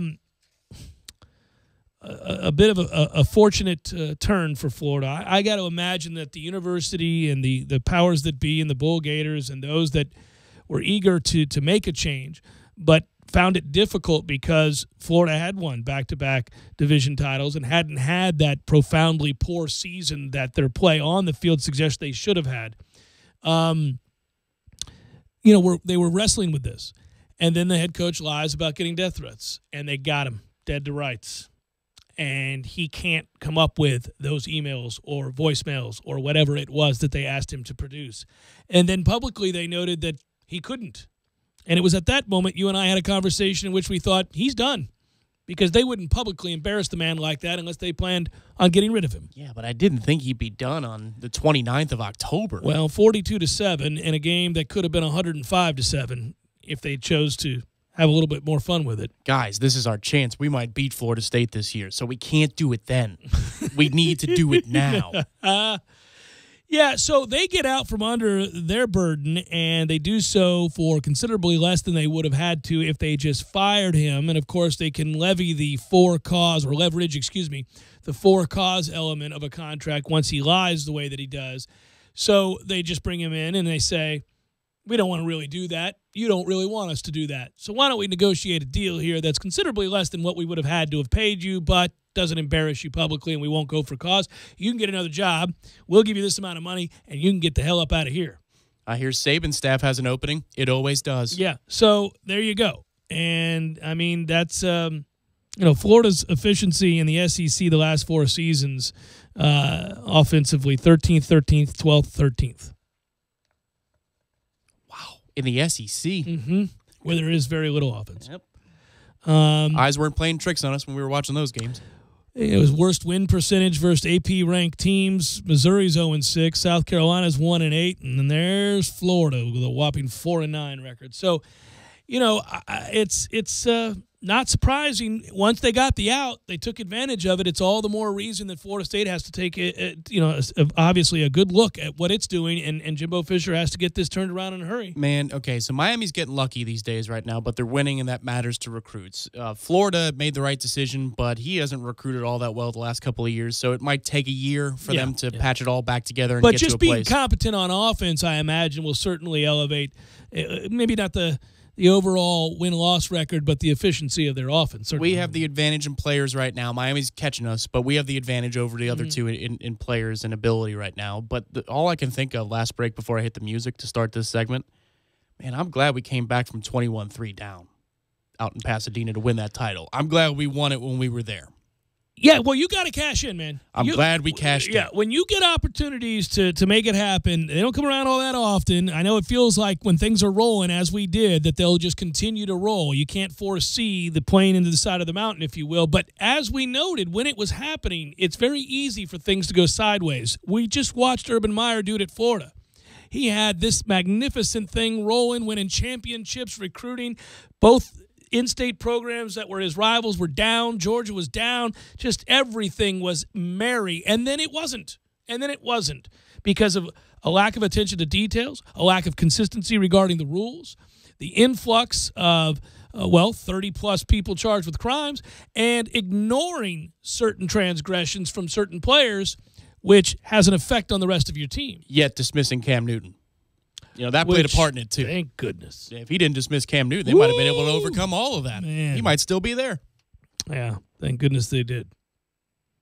But, I will say, again, there are a lot of things about coaching that don't just involve the X's and O's. Over the years, I've certainly learned to focus less on a guy's play calling and more on his ability obviously to get his players to play hard and to recruit and to sustain that. When you look back in retrospect, Bob Stoops was never able to win another national title at Oklahoma after he won the one against us down in the Orange Bowl, and how quickly he turned Oklahoma around, got them righted, and won that title. He played for a couple more, but you look back, and we said this too, that even that fan base had grown a little frustrated, feeling like things may have grown stale.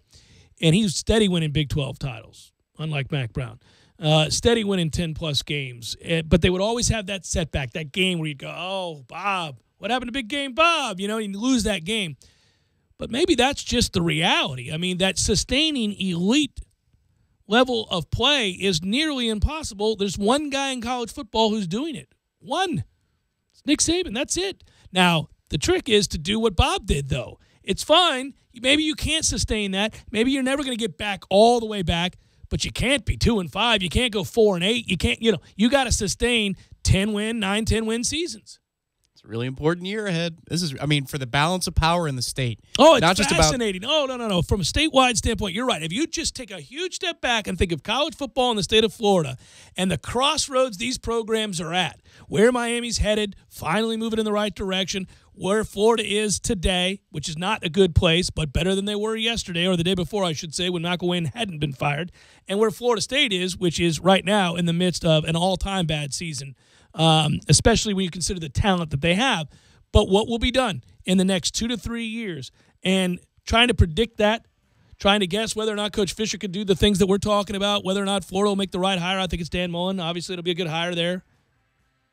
Whether Rick can sustain some positive momentum that he's got going at Miami now. They got a huge game this weekend. You say that Dan Mullen thing with conviction. You feel pretty good about that? I do. That's who they should have hired before. The only, you hear Scott Frost or, you hear some guys like that, but this would be the guy. This would make sense. Jeff Cameron, 97.9 ESPN Radio.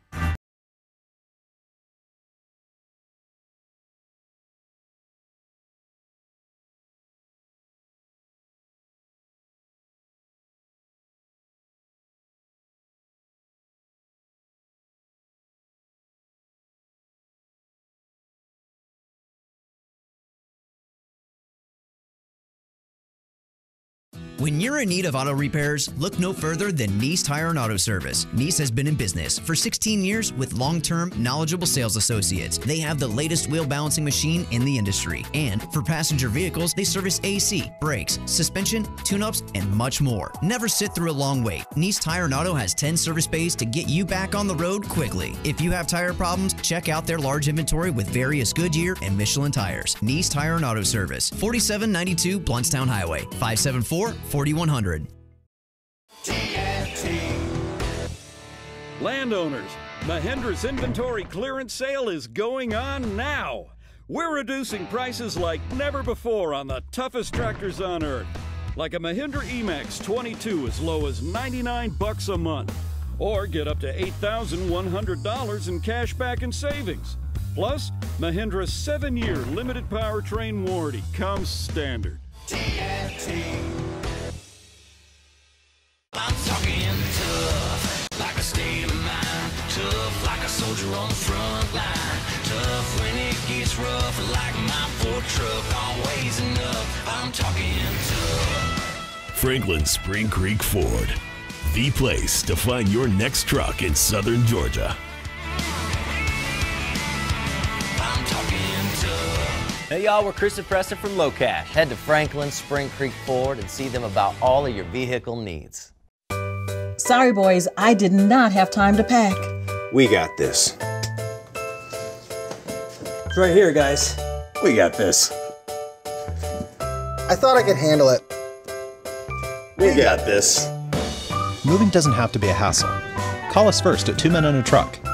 No matter the move, home or business, we'll make it a smooth one. I forgot something. We got this.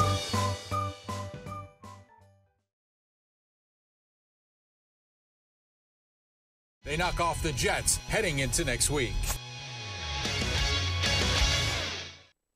The new Fox and Stag, Tallahassee's local craft cocktail bar in the heart of Midtown on Thomasville Road and 5th Avenue, featuring a newly expanded liquor menu including limited release scotches, whiskeys, and bourbons, as well as unique spirits distilled right here in Florida. If wine is your thing, swing by and try one of Fox and Stag's hand-selected bottles from their ever-expanding wine list, or simply enjoy one by the glass paired with a charcuterie board or delicious small plates. Sometimes you just want a cold beer, and Fox and Stag has you covered too, with rotating drafts and bottles sure to quench your thirst. Come by for a drink and stay for the company, Tuesday through Saturday from 5 p.m. to 2 a.m. For catering or private parties, message Fox and Stag on Facebook.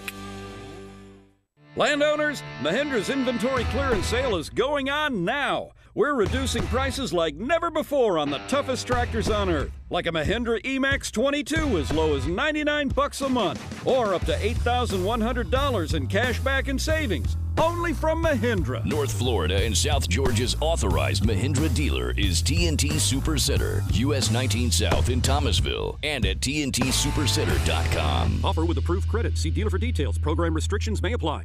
Hi, Chris Kraft for Kraft Nissan, and I've challenged my salespeople to be more accommodating, more knowledgeable, and more professional than the guys down the street. And to make sure, I'm working right alongside them on the sales floor, and I will personally review your deal. That's right, you get me, Chris Kraft Sr., and I'm working now through Tuesday, October 31st, including this Saturday and Sunday, close out the month and make you a deal. With new 2017 Altima starting at just $18,994, or new 2017 Rogues for as low as $19,998, plus new 2017 Nissan Titans and Armadas are up to $10,000 off MSRP. And current Nissan owners, listen to this. Special owner loyalty pricing with new 2017 Maxima starting at just $27,995 and new 2017 Murano starting at only $25,995. So come experience the Kraft difference when you shop for a car. If you have any questions, you want to make sure you got the absolute best deal, just ask for me, Chris Kraft Sr. or my floor manager, Jack Benny. Kraft Nissan on Mahan Drive between Academy Sports and Costco. Prices include dealer preparation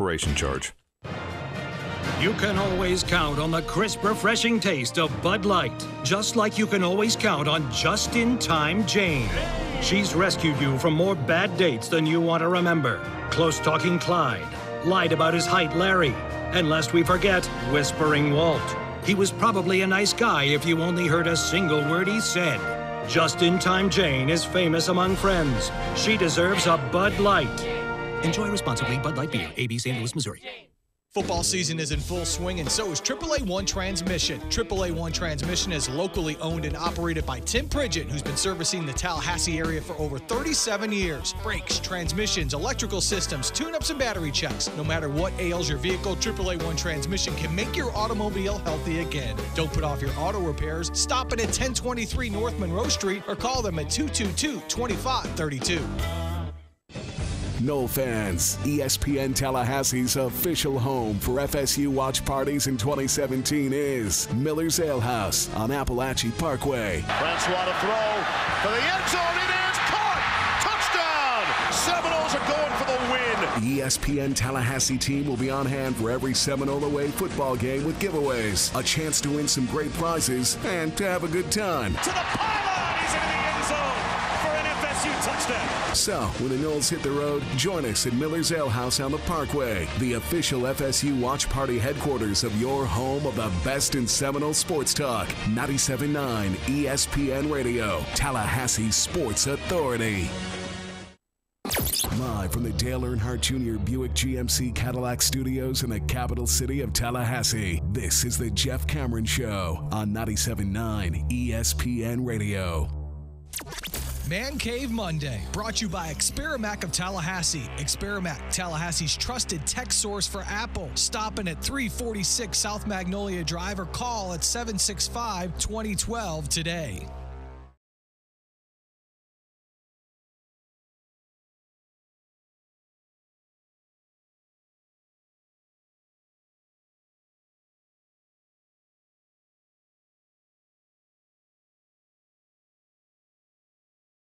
.9 ESPN Radio. Guys, some of you lucky enough to be hitting that time clock, right?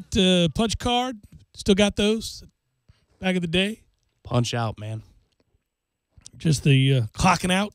Cue it. Count 'em up, pour 'em out. I'll just have a cup of coffee. There it is. It's Beer 30, brought to you by the 7th Hill Tap Room on Appalachia Parkway. Little mix and match Monday, where all mix and match 6-packs of delicious craft beer are $1 off. Don't forget the 7th Hill Tap Room has a cup club. Tommy? That's right. For $10 measly, you get something that will be of great use to you for Saturdays from here to the end of the season. That is $1 off all drafts all day long on Saturdays. And hey, this is also a special day for you from 7 p.m. to close. Monday night, Tuesday night, Wednesday night, $1 off all drafts at the 7th Hill Tap Room. Washington ran the ball 58 times against UCLA. Georgia asked their starting quarterback to throw the ball 7 times in dismantling Florida. That's pretty funny. Stick him in your mouth and suck him. Yeah, there are other teams playing football. Iowa State keeps finding ways to win games. That's pretty amazing. And Georgia, whom I just mentioned, is really, really, really good. They ran for 292 yards and 4 touchdowns against Florida. That's emasculating. Stick him in your mouth and suck him. I would also note that their defense is the way I wish our defense played. Attacking. Stick him in your mouth and suck him.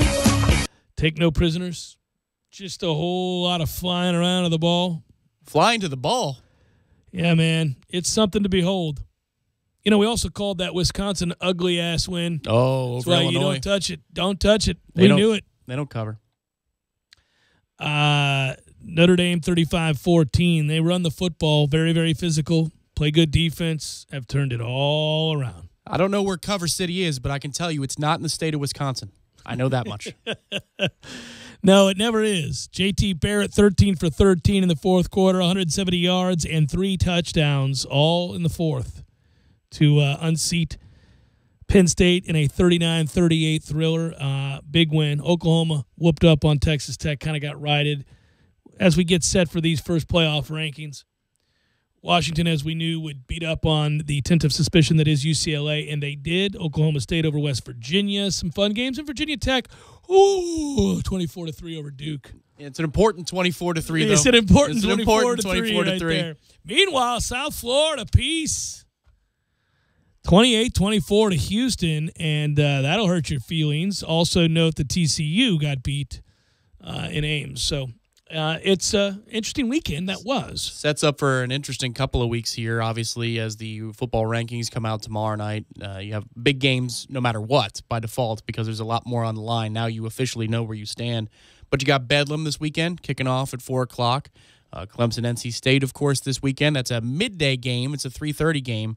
So we'll be out in time. Our game will just about be over. Yeah. Good news. Sleepy nooner for Florida State. Good news for us, but it's good news for Clemson, right? That it doesn't kick off at 8 p.m. Sure. And then there's obviously the 8 p.m. primetime ACC kickoff between Virginia Tech and Miami. This is what it was always supposed to be in that division when those two teams joined the conference. That's right. There it is. We finally get it. And oh, by the way, in the midst of all of this, I'm staying up for 5 hours and 17 minutes last night. I'll regurgitate that later in the program because there are some mind-boggling stats to look at. It's also why I sound a little dragging today. But 25 combined runs was the highest scoring total in extra innings in postseason history. Seems like I'm talking an awful lot in this magnificent World Series about records being broken. It also tied for the second most runs in any game in World Series history. It was also the longest, second longest game, by time in World Series history. The longest was also played at Minute Maid Park in Game 3 of the 2005 World Series between the White Sox and Astros, which was 5 hours and 41 minutes. So, obviously, this has been a riveting World Series, and last night was no different. But in general, you're okay with the way these games are being played because right now there are more extra base hits, a la, home runs, than there are singles in this particular World Series. So it's much different. I mean, everything was a home run last night, it felt like. Every big moment was a big home run. Yeah, well, it's been gut-wrenching to watch. But, again, I mean, you did have a big 2-out single to tie the game, and you had, The game's won on a single, I got you. Yeah, so there are a few things here. The Dodgers, by the way, you go all the way back, it's crazy. The Dodgers had won 119 straight games when leading after the 8th inning. Then they blew that in Game 2. In Game 5, they had won 113 straight games when leading by 4+ runs. They blew that. Astros are the first team in postseason history with 3 extra inning home runs in Game 2. In Game 5, they're the first team in postseason history with 3 game tying home runs. It's unbelievable what's going on here. If you look at the, Jose Altuve, Correa, Springer all hit a home run in the same game. In Game 2 and Game 5, Altuve, Correa, Springer all hit a home run in the same game. Yeah, there are times when a game is lost and a team says, Uncle, this is not one of those series because they both fight to the bitter end. Buster only put this out today real quick, a bullpen number. The ERA for both teams.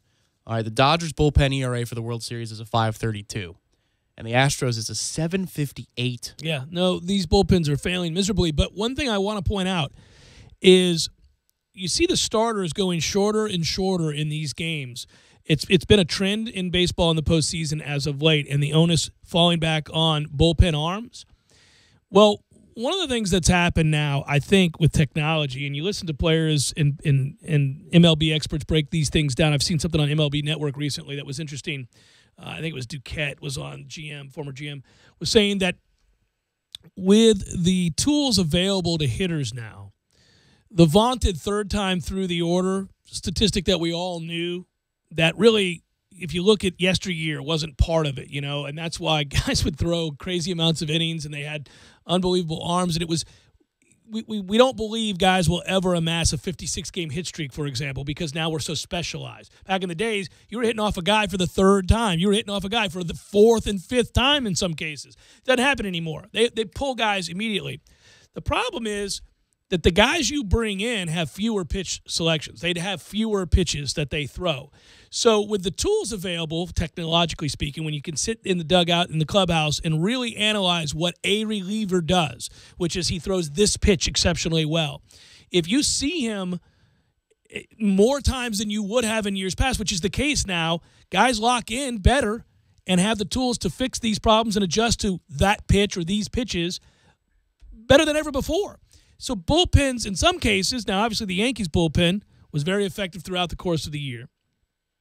But the thought is that when you get into postseason, you're playing the same team over and over and over again, and you have these tools, and you lock in on this pitch or this guy's one weapon, and starters are going shorter and shorter, that this is what you're going to get. Yeah, personally, I think the idea about starters, too, and how long they go and how effective they are, because the numbers for many starters still bear out that the 3rd time through the order, you're in trouble. Mm-hmm.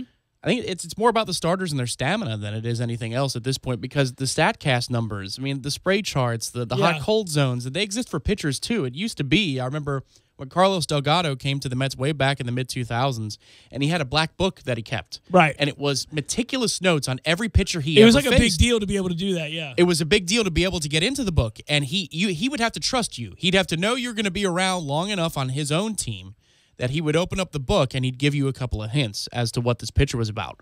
And it was tough for him when he went from American League to National League. But you don't need that book anymore.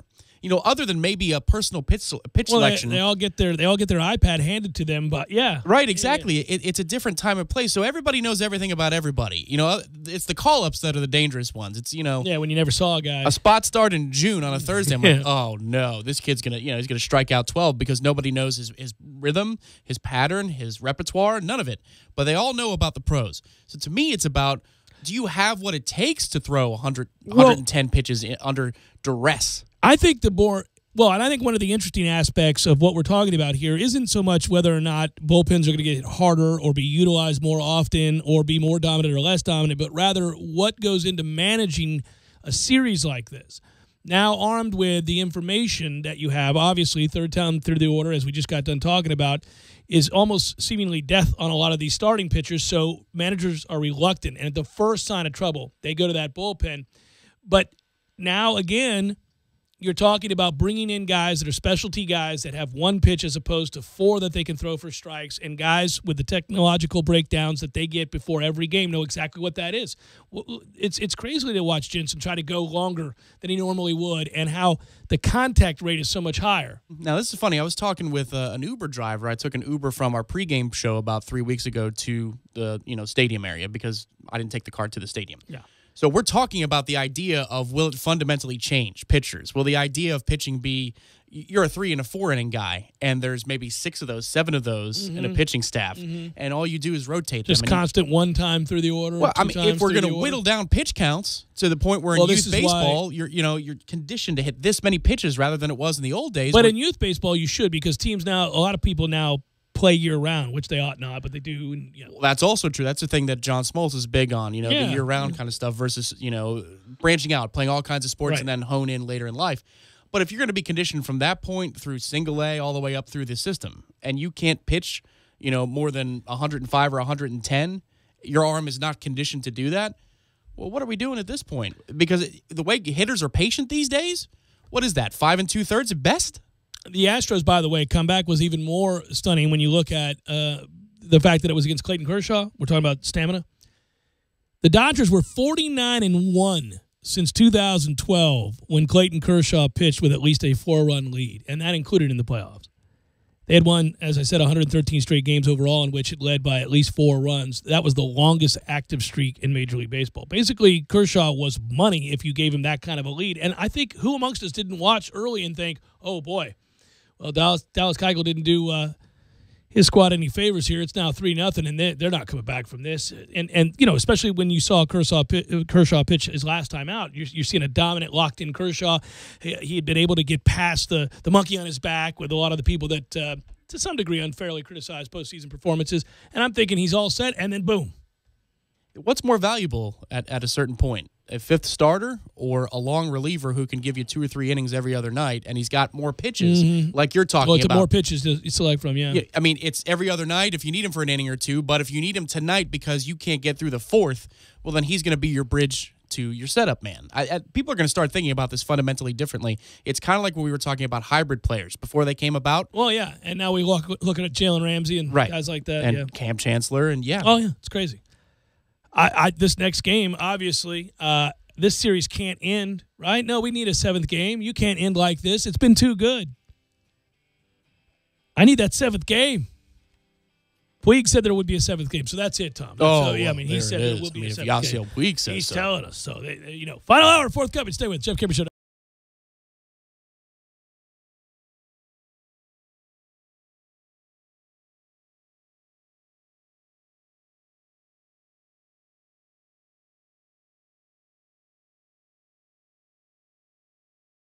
When you're in need of auto repairs, look no further than Nice Tire and Auto Service. Nice has been in business for 16 years with long-term, knowledgeable sales associates. They have the latest wheel balancing machine in the industry. And for passenger vehicles, they service AC, brakes, suspension, tune-ups, and much more. Never sit through a long wait. Nice Tire and Auto has 10 service bays to get you back on the road quickly. If you have tire problems, check out their large inventory with various Goodyear and Michelin tires. Nice Tire and Auto Service, 4792 Bluntstown Highway, 574-4100.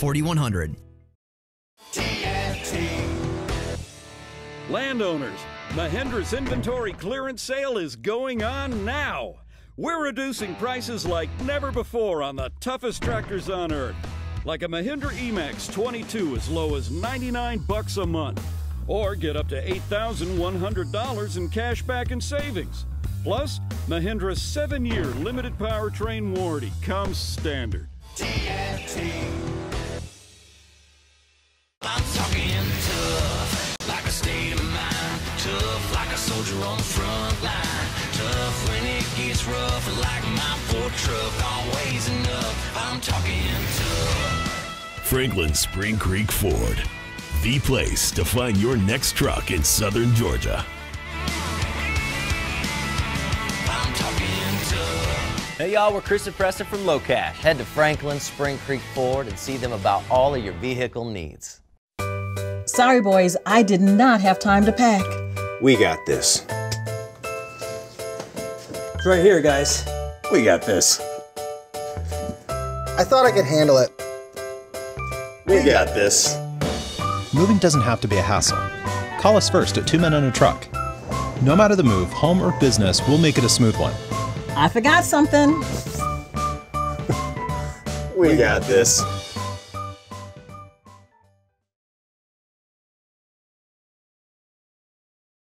About the last thing you want to do is hours of laundry, but there it sits, staring at you, taunting. No more. That's right. More watching, less washing. Save hours of valuable time when you sign up not doing laundry with Easy Laundry Service from Wash Around the Clock. Whether it's dry cleaning or just plain laundry, Wash Around the Clock's Easy Laundry Service will pick up and deliver at your home or office. So sign up for free today at easylaundry.net, or you can give them a call, 850-597-9007. Again, sign up today at easylaundry.net. Oh, and by the way, I got you. Use promo code JCS20 and save 20%. That's promo code JCS20. You're saving 20% on your first order. That's easylaundry.net from Wash Around the Clock. Do you like video games, live music, dancing, and having fun with your friends? Swing by the new Fire Betty's, located in Midtown on Thomasville Road and 5th Avenue. Not only can you quench your thirst, but now Fire Betty's offers a new fun food menu as well. Open Tuesday through Saturday from 5 p.m. to 2 a.m. There's something fun going on every night, from trivia on Wednesdays to live music on Fridays, hospitality nights on Thursdays, and unique music video DJ Saturdays. Come take a trip down memory lane and make some new ones too. Happy hour at Fire Betty's is Tuesday through Saturday from 5 to 8 p.m. And don't forget about Sunday Fun Day with the NFL Red Zone, liquid brunch and drink specials all day, starting at 3 p.m. For catering or private parties, message Fire Betty's on Facebook. Sports are defined by stats and performance, but here's a performance stat that no one wants to talk about. Erectile dysfunction affects half of all men over 40. That's 50%. If you're struggling with ED and other therapies haven't worked, isn't it time to feel like yourself again? Learn about a long-lasting ED solution from Coloplast to get you back in the game. Visit Dr. DeLay at Advanced Urology Institute, located at 2000 Centerpoint Boulevard, or call their office and set up an appointment today. 833-4DRDELAY. That's 833-4, Dr. DeLay. The sooner you seek treatment, the sooner you can get back to feeling like your normal self. That's 833-4, Dr. DeLay. With 20% back in rewards on color copies from Staples, you can run your business with confidence. The confidence to leave behind presentations that customers will read, not recycle. The confidence to produce color manuals that'll keep your business in the black. The confidence that your financial forecast will no longer be partly cloudy. Show off your business in full color for less at Staples. Now get 20% back in rewards on color presentations, manuals, and copies. Staples. It's pro time. Visit staples.com/20color. Expires 11/4/17. Exclusions apply. Mahindra's inventory clearance is going on now. We're reducing prices like never before on the toughest utility vehicles on earth, like a Mahindra 750S Camo as low as $135 a month, or up to $3,450 in cash back and savings. only from Mahindra. North Florida and South Georgia's authorized Mahindra dealer is TNT Super Center, US 19 South in Thomasville, and at TNTSupercenter.com. Offer with approved credit. See dealer for details. Program restrictions may apply. Broadcasting live from the Dale Earnhardt Jr. Buick GMC Cadillac Studios. This is 97.9 ESPN Radio, WTSM, Woodville, Thomasville, Tallahassee. Tallahassee Sports Center. I'm Lee Gordon. What a weekend it was in college football. The Noles still trying to figure out how to right the ship and prevent ending that bowl streak. 4 more games to go, including a road date at Clemson. Florida State needs all 4 of those to hit 6 wins. If you missed it, the Gators are looking for a new coach. Jim McElwain is out in Gainesville. This coming after Florida's blowout loss against Georgia in Jacksonville. Meanwhile, the new AP poll is out. We have our first standings on Tuesday. Alabama still number 1, followed by Georgia. Ohio State at 3, then Wisconsin, Notre Dame, Clemson coming in at 6, and Miami coming in at number 9. And it certainly was a wild weekend in the National Football League. The Jacksonville Jaguars were off. The Buccaneers continue to lose. 17-3 is the final at Carolina. However, the Atlanta Falcons are back in the winning column. They knock off the Jets heading into next week. Live from the Dale Earnhardt Jr. Buick GMC Cadillac Studios in the capital city of Tallahassee, this is the Jeff Cameron Show on 97.9 ESPN Radio. Man Cave Monday, brought to you by Experamac of Tallahassee. Experamac, Tallahassee's trusted tech source for Apple. Stopping at 346 South Magnolia Drive or call at 765-2012 today.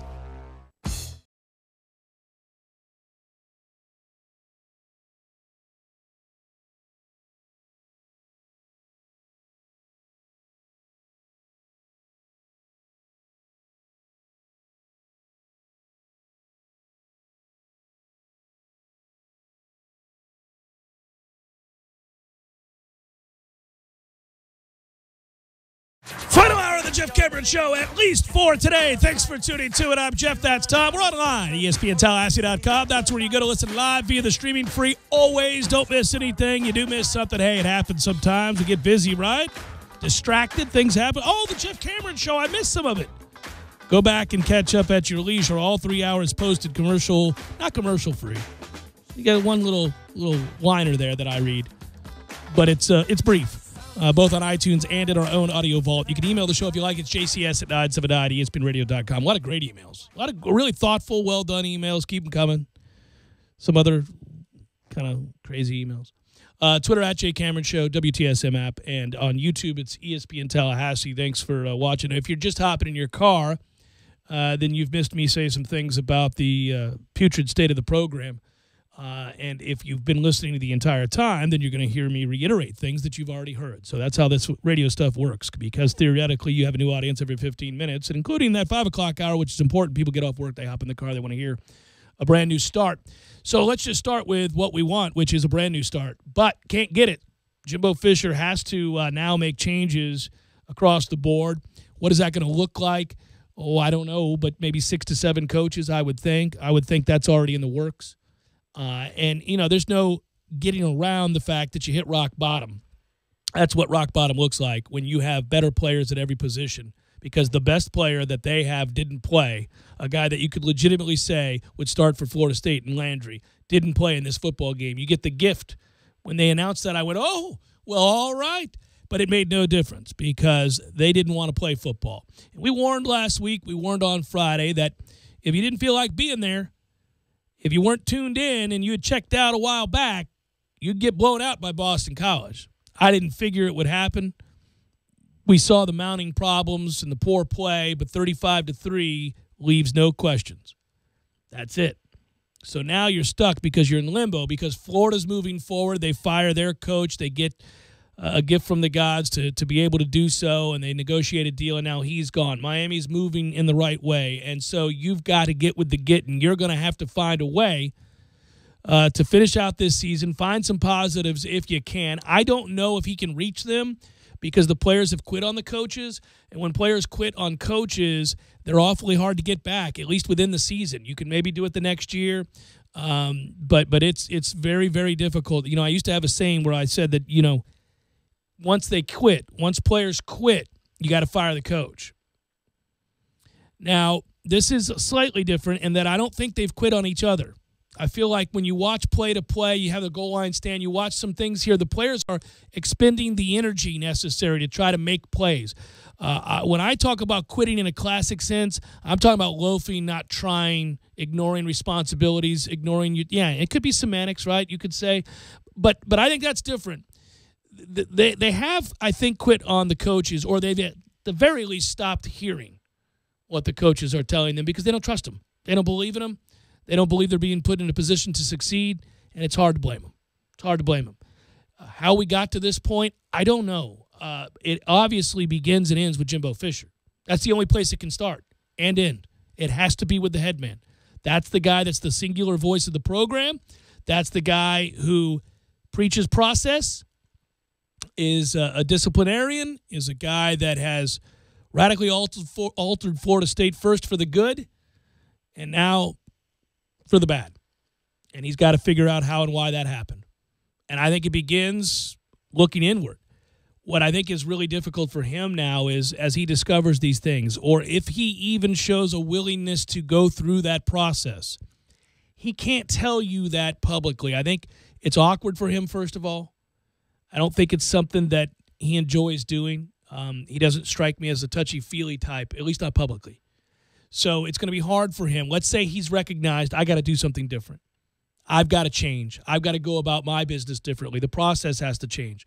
My routines have to change. I asked him about it in the Mountain Dew coach's interview, which you'll hear at the bottom of the hour. But he's not going to, I don't think, fall on the sword publicly other than to say, I have failed you. I failed this team. As an organization, we as coaches have failed our players. This is unacceptable. He did say that. Good. That's a start.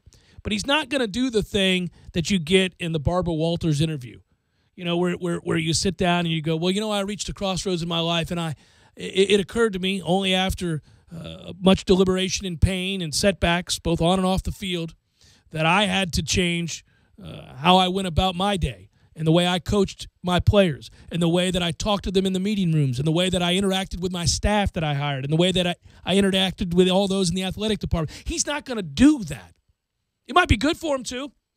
It would play pretty well, I'll tell you that much. It would show a side of him that's human. It would show a side that let you know that he's aware of the magnitude of the problem, but he's not going to do that, at least not now, not while there are games to play.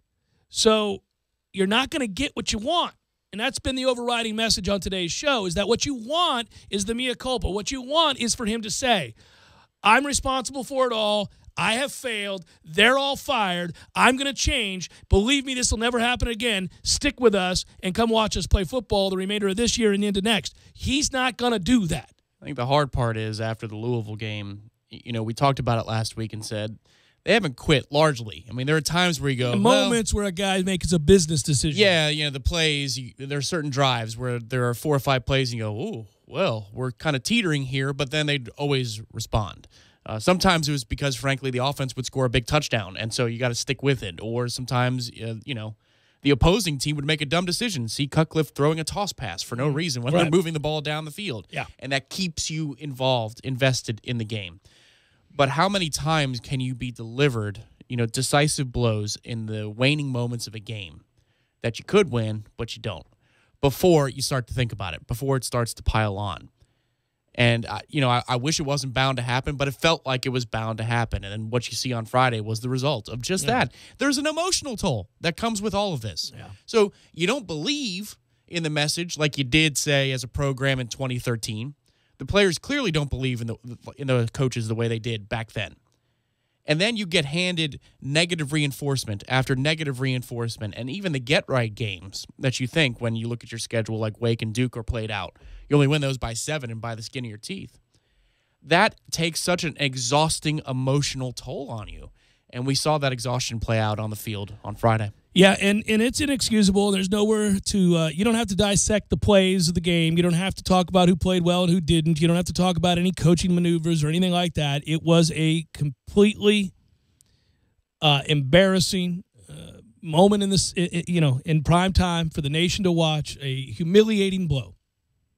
And then I stay up till 2 o'clock in the morning watching baseball, Tom, and damn it all, I'm tired and I'm angry. But at least I'm not Zach Miller. Holy moly. Have you watched that? And have you read since? I've not read since, no. Oh, I'll read something to you in a moment. I didn't have the fortitude to stay up that late. I didn't. I almost called you. I wanted you to get up with the rest of us. The Astros became only the second team in Major League Baseball history to erase 2 deficits of 3 or more runs in a playoff game. First was Toronto, 15-14 victory over the Phillies, Game 4, 1993. I remember it. I remember watching what a crazy game that was. Now they've done it 3 times. They did it 3 times on Sunday. The 5th team all-time to overcome 3 separate deficits to win a World Series game. It was just crazy. Just everything about it. If you stayed up and you watched it, you know what I'm talking about. If you got up this morning and watched the DVR version, then you know. But you reach that crossroads, Tom. You get into where you say, I can't turn off now. Yeah. Okay, well, here's what happens. They go up 4-0, and then Houston rallies, ties the game. Then it's 7-4, and then there's another rally and then tie 7-7, game. yeah. 7-7. Altuve's 3-run homer, yeah. And that would have left any park. I know there's talk about the park. Right. There were a couple that ball was hammered. That ball was absolute. To the power alley? Yeah. That little guy? By the way, the 3-run homer to tie the game at 4 from Gurriel was pretty well, too. Sure. And instant in your realization that, oh, no, Clayton. Okay. That can't happen. So when Springer breaks in on the ball and tries to an all-or-nothing play for no damn reason with the runner on first and 1 out. Makes that mistake, He makes that mistake, and he scores. I think it's Hernandez scores from first. Yeah. And then he answers it with a solo shot in the bottom half. Okay, I got to go to bed, man. I am bleary-eyed. No, but that home run to make it 8-8 is when he hit the home run, I went, well, I'm here. I got to stay. And then it's 12-9 with the Brian McCann home run. And I'm going, okay, well, good. They're going to close this out. And then they don't close it out. And I watch 3 runs scored in the 9th, and I go, well, what the hell are we doing here? My thought process was I'd rather leave this game tied rather than assume that somebody's going to win it with a lead, because I'm just not going to assume anything. It's tied. Whatever happens, happens. And apparently a lot more happened. I look at our programming charts into the night with the game. You know, it gets into the next day. I'm like, oh, my God, it's into 2 in the morning. Bottom line is this has all been great for baseball, but my one complaint is my same complaint every year, man. Who was up watching that? Nobody on the East Coast. Can we play these games at a reasonable time so that American children can get hooked on baseball the way I was? You know, it's crazy yesterday, too. There were only 2 4 o'clock NFL games. Yeah, man. Play that sucker at 6 or 7, or hell, play it in the middle of the afternoon. We used to play World Series games in the daytime. No, what I'm saying is, the NFL, they put 2 games. It was Cowboys, Redskins, and then it was Texans and Seattle, which was a score fest. 2 very good games. 2 very good games. But damn it, man, usually there's 4 or 5 options on the menu at that time of day. I would just like to say that football as a whole can go to hell. This is the hardest season of my life. Because there are expectations for both. For both. High expectations. Expectations for both, and both are exceedingly coming up short in a way that I can't – it really struggles. I struggle to say without cursing. That's what I'm getting at. A little 4 and 10 action between our Saturday and Sunday teams. Garbage. Meanwhile, I continue to love to watch Notre Dame play football, Georgia play football. I think it's hilarious that Georgia beats Florida and they asked Jake Fromm to throw 7 passes. We're just going to whoop your ass so bad. I'm only going to let my guy throw 7 passes. Yeah, you talk about revenge for Trayon Harris. Ooh. There's your stat line revenge right there. But, I mean, you know, football Saturday turned out to be kind of interesting. Obviously, you saw an incredible fourth quarter in Ohio State. J.T. Barrett goes 13 for 13 in the fourth quarter, 170 yards, 3 touchdowns. The amount of yards matches his age, it was 170. It was insane, though. I mean, and you could feel it. It was all shifting. Yeah. And you feel helpless if you're rooting against it. It's like, well, no, you better you didn't get a first down. You're going to lose. That was, and you knew that. Well, that's like the Super Bowl. Yeah. All you got to do is move the clock just about 3 or 4 minutes. A couple of times. You're like, oh, no, that's another 3 and out. Yeah. We got a problem here. It's kind of like the score right before the half, and then you feel the pressure as an offense to get a first down because they're going to use those timeouts. Yeah, man. And you're going to have to punt to them, and they're going to have the ball at the 50, and you had a 7-0 lead, and you could be down 14-7 at the break because of 4 minutes of poor situational football. You know, it's a cool little story in college football that we don't get a chance to talk about because, you know, they're in Ames. Iowa State. Look at this little Iowa State team. That guy's making himself some money. Oh, yeah. And South Florida lost for the first time this year. Thank God I didn't touch that Houston game. Yeah.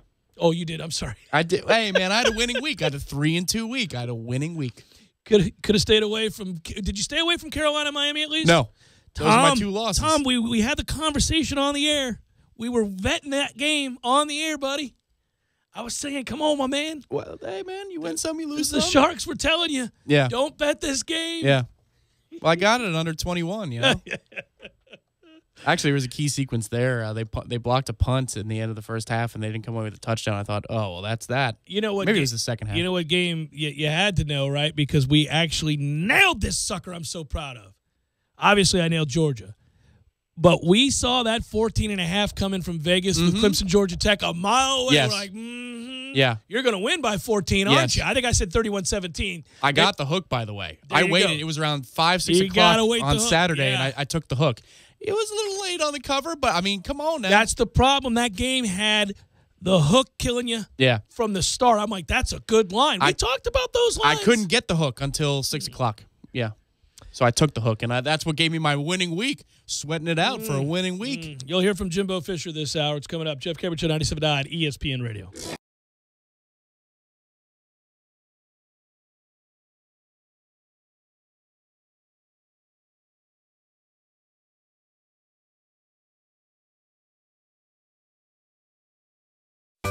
Sorry, boys, I did not have time to pack. We got this. It's right here, guys. We got this. I thought I could handle it. We got this. Moving doesn't have to be a hassle. Call us first at 2 Men and a Truck. No matter the move, home or business, we'll make it a smooth one. I forgot something. We got this.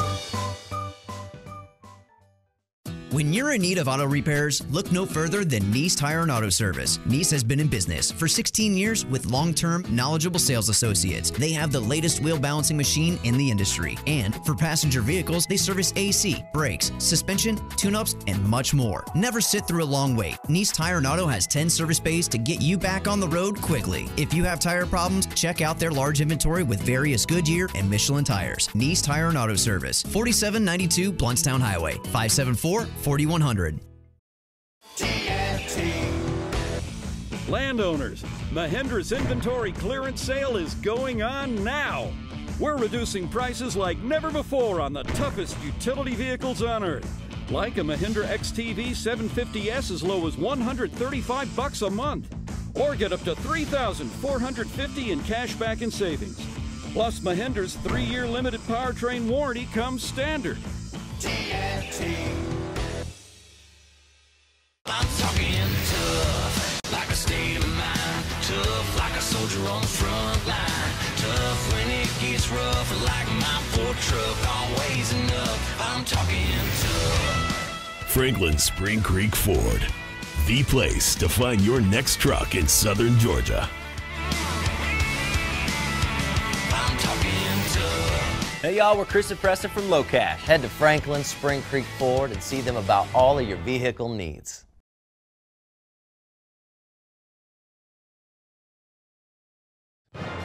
You can always count on the crisp, refreshing taste of Bud Light. Just like you can always count on reliable Ralph. Ask him to move that couch he moved for you last summer. Ralph will do it. Need a ride from the dentist? Better call Ralph. And he won't even film you after the laughing gas and put you online and get millions of views. He's Reliable Ralph, for Pete's sake. Reliable Ralph is famous among friends. He deserves a Bud Light.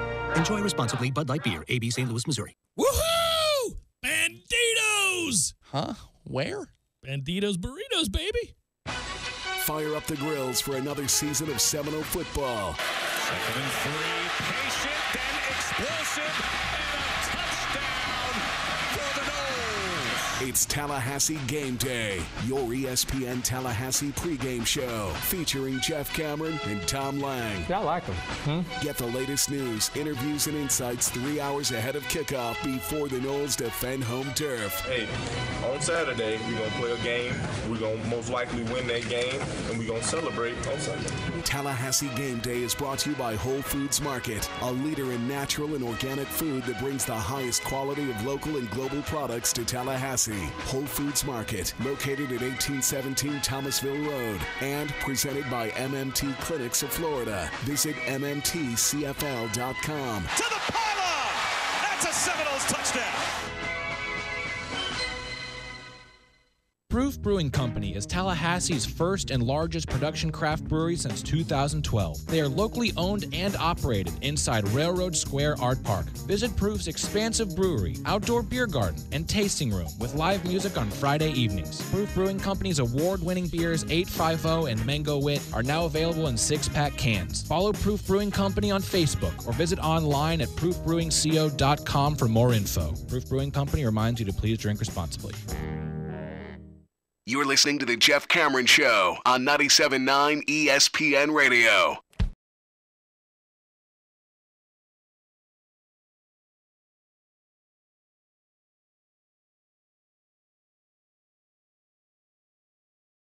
Obviously, earlier in the day, beginning of the hour, and also very early this morning. Well, not very early, I guess about 7:50. We had the Mountain Dew coaches interview that I do every week with Jimbo Fisher. We're about to replay that for you now. We play it both in the first hour and final hour of the program every Monday. I talk to Coach Fisher on Sunday evenings, sometimes early Monday mornings, depending on how the schedule goes. I found him to be pretty direct. I found him to be willing to talk about the need to make adjustments and a willingness to admit a complete and utter failure as an organization for what happened on Friday night. So that was good. I mean, it wasn't a combative situation, as you'll hear. I chose, and I said this in the first hour, say it again here, I chose not to ask him about coaching changes because I think it's a dead-end question. Frankly, it's kind of a stupid question in the sense that I know he's not going to answer it going in. Jimbo has never discussed his staff in any way publicly in a press conference or in an interview setting, other than if the announcement that we're hiring somebody happens or something like that. He's not going to do that, and I knew he wasn't going to do that because I've been interviewing him for 10 years.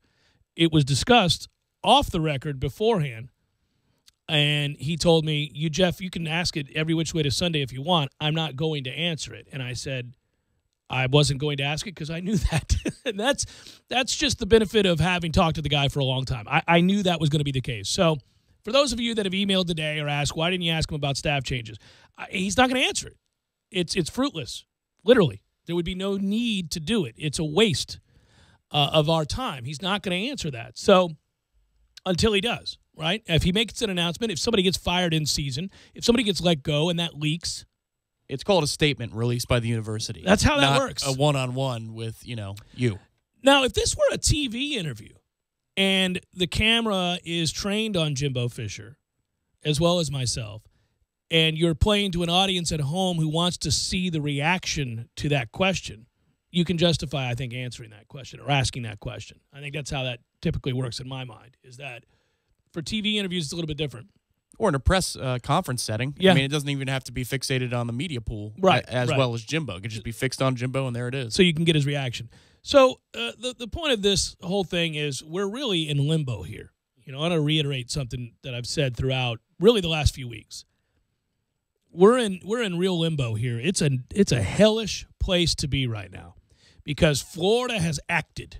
Florida has made the move they needed to make, and they got a gift from the gods. The football gods handed them this gift of the head football coach lying about receiving death threats, and they could use that as leverage against him to work out a settlement, and they've done that, and they took that opportunity. They saw it, seized it, and ran with it, and it was smart. They said, here's the deal with your mediocrity. It can get the hell up out of here.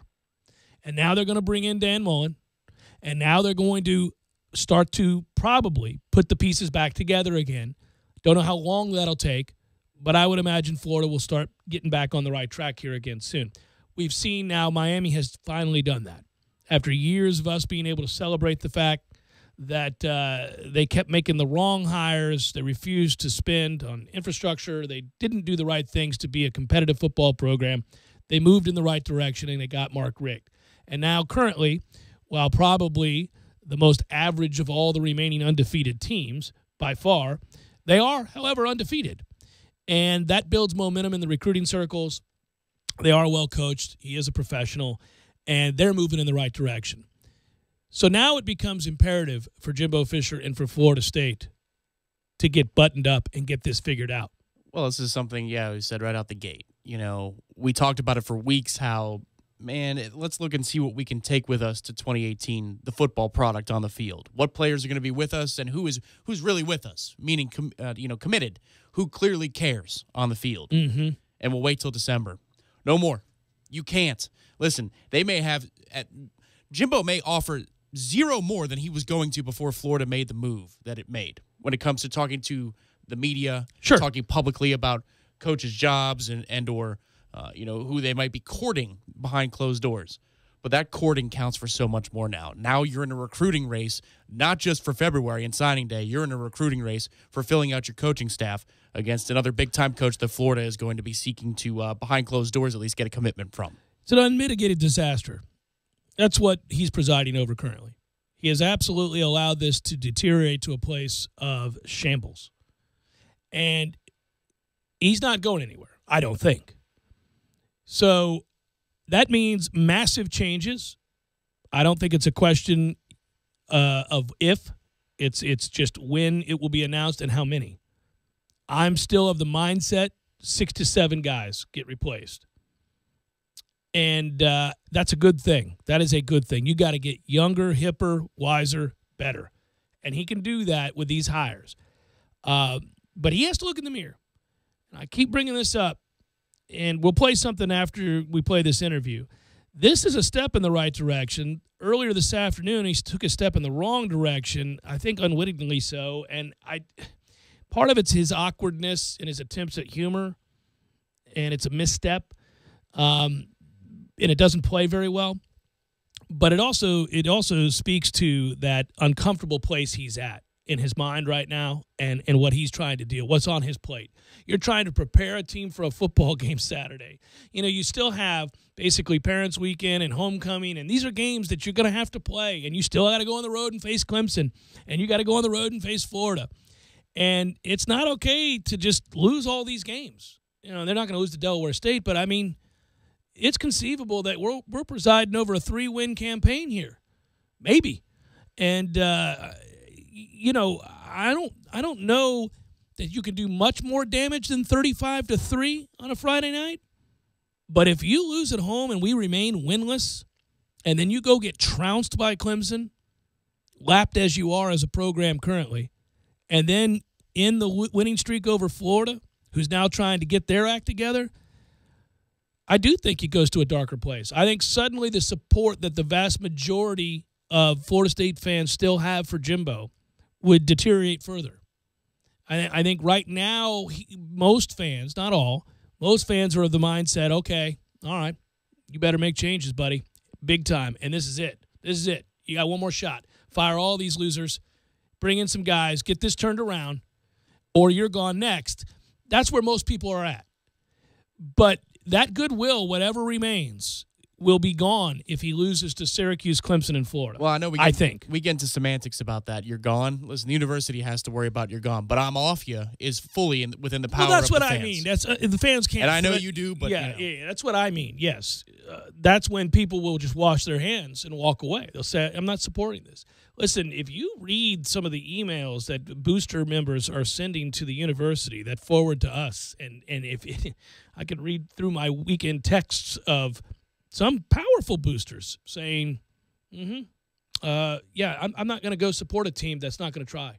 I'm not going to go watch a team who scores 3 points against Boston College. If they're not going to care to uphold the name and the 30-plus years of teams that went to bowl, I'm not going to do it. I got some friends that are, they're rising in the business community because my generation's starting to move into that money demo, who are, alumni who contribute in different areas of the Southeast, that usually only text me or, email, direct message, whatever it is. But based on our friend level, of course. Sure. About the program when, things are fine. They're not the guy who hyper questions everything. Yeah. Why are they doing this? Why are they doing not that? Zealots. I don't get a third quarter email against, Louisville. Like, what's going on? But I am now. Yeah. Like, hey, can you listen? I know we haven't talked in a little while about Florida State. But Florida what the State, hell is happening here? What's going on? Yeah. Right. Yeah. When That's you get where those people who blindly travel once or twice a year to Tallahassee because that's what we do, saying, I don't know if I want to make that trip anymore. That's where the university is in trouble, man. Oh, well, that's where you're starting to affect the bottom line, and now things get done. So it's a dark place right now, and to be in limbo right now is very difficult. All right, so we talked to Jimbo Fisher. I talked to him last night. I thought he was forthright. I thought he was forthcoming, and I thought this struck a good chord. I didn't like what he said today. We'll touch on that before we wrap it up. Here's Jimbo Fisher in the Mountain Dew.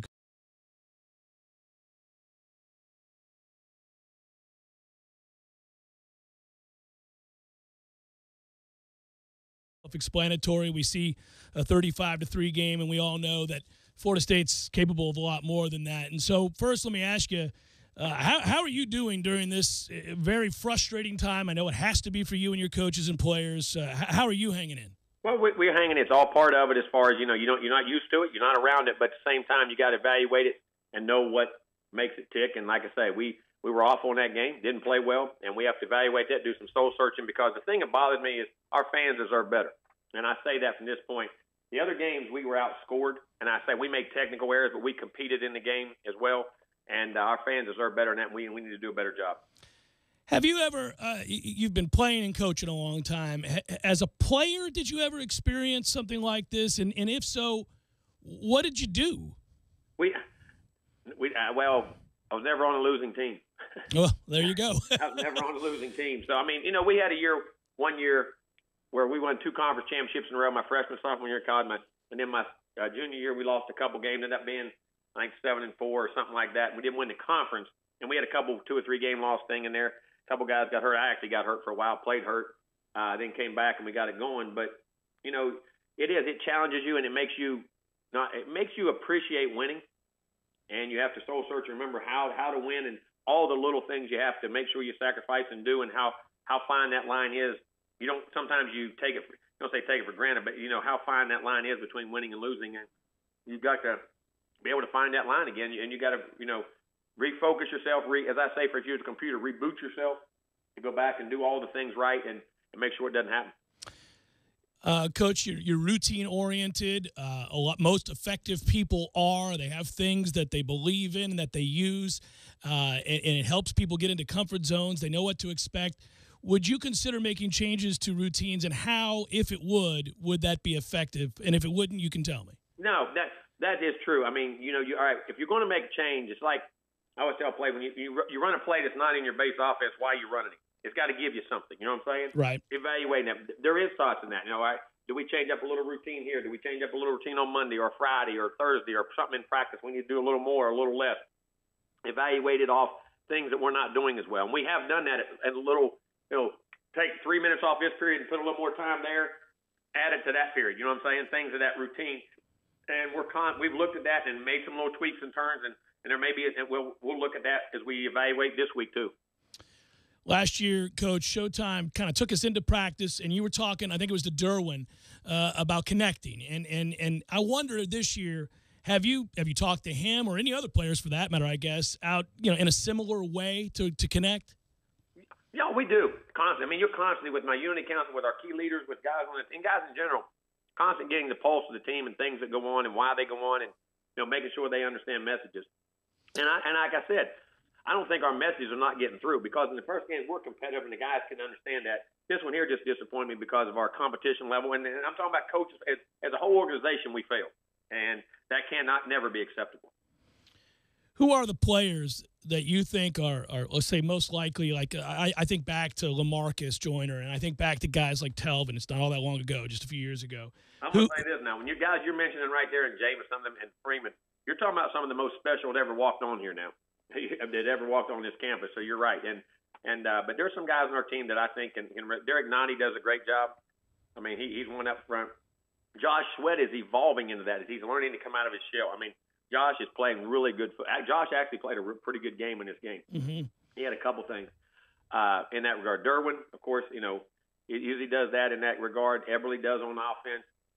Even Jackson does as a special teams captain. I mean, he does a great job in that regard, busting his tail and some things in that regard. And on offense, a lot of your guys have gotten Auden Tate does. I give Auden a lot of credit, especially playing injured and the things he does and how he represents. Some of the other guys have just gotten hurt. Jacquez, that's what I was so high on Jacquez about.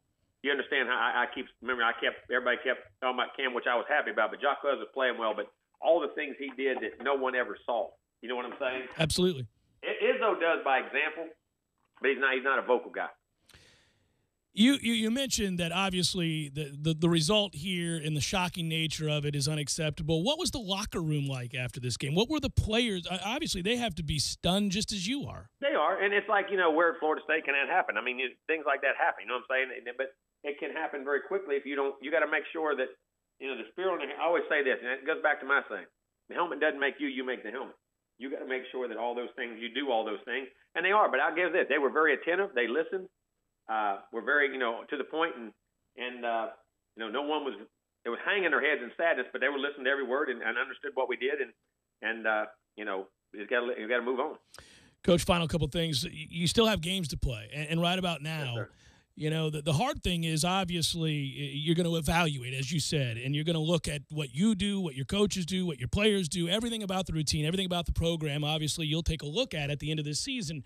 But you still have games to prepare for, and some people might say the goals are off the table, but you got to play these games. So, I guess take us through your mindset and how you talk to this team and get them prepared to play football games with the remainder of the season. Well, first, what you owe our fans and how to compete for them, and who you are as a person, your identity, and the pride that the respect you have for your name, what's on the back of your jersey, what's on the front of your jersey. Both of them. They talk about you get just about the team, what it is, but also you individually, how you play. And respect you have in tough situations, and it reveals character, like I said. And that's what I thought we would. We had a good week of practice. Thought we would play better that week. But we have to look at that, do that, and make sure that we and all the comments people say, you're gonna allow them to be true or not. You're gonna have to have some pride. You're gonna have to suck it up. You're gonna have to line up and play. Coach, I know you'll have an opportunity tomorrow and throughout the week. I want to give you an opportunity here. This first gets played very early in the morning on ESPN Radio.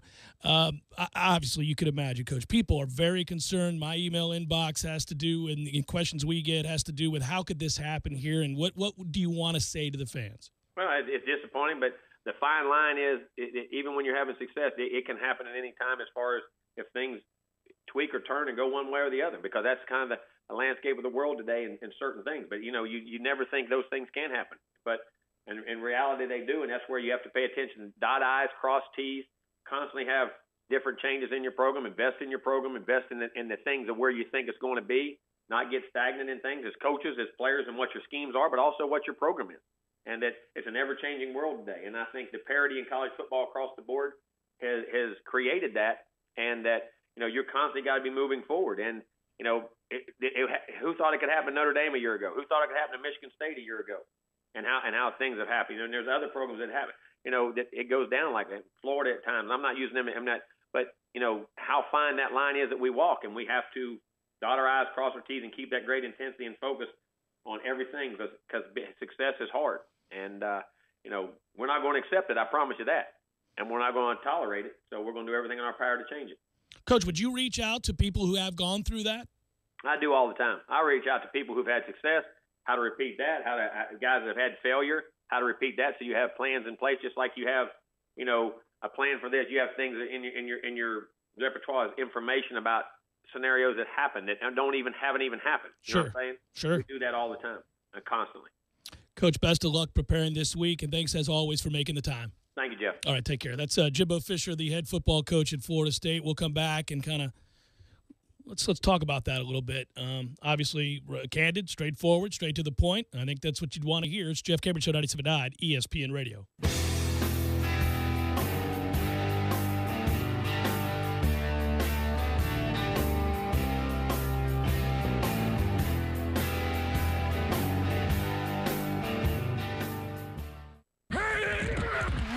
Football is here, Tallahassee, and if you're not... When you're in need of auto repairs, look no further than Nice Tire and Auto Service. Nice has been in business for 16 years with long-term, knowledgeable sales associates. They have the latest wheel balancing machine in the industry. And for passenger vehicles, they service AC, brakes, suspension, tune-ups, and much more. Never sit through a long wait. Nice Tire and Auto has 10 service bays to get you back on the road quickly. If you have tire problems, check out their large inventory with various Goodyear and Michelin tires. Nice Tire and Auto Service, 4792 Bluntstown Highway, 574-4100.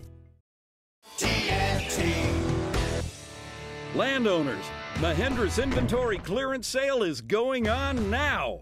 We're reducing prices like never before on the toughest tractors on earth. like a Mahindra Emax 22 as low as $99 a month. Or get up to $8,100 in cash back and savings.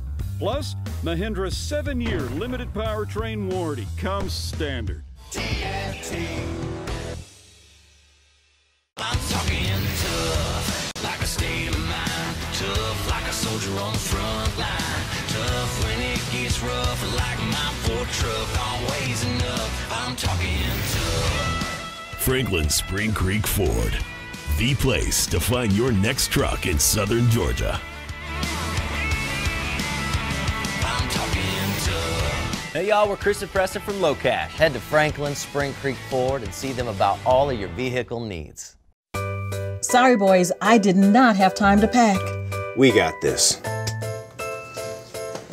It's right here, guys. We got this. I thought I could handle it. We got this. Moving doesn't have to be a hassle. Call us first at 2 Men and a Truck. No matter the move, home or business, we'll make it a smooth one. I forgot something. We got this. You need Cornerstone Tool and Fastener, 1110 Stuckey Ave and 3269 Crawfordville Highway. Tallahassee is a diverse community with residents experiencing the world in different ways, but we are a community that sticks together. For 3 years, events like the Longest Table have provided spaces for us to come together and learn about what unites us instead of what keeps us apart. Now is the time for us to continue these important conversations, so let's keep talking Tallahassee. We want you to reserve your seat today. For more information and to register, visit longesttable.com.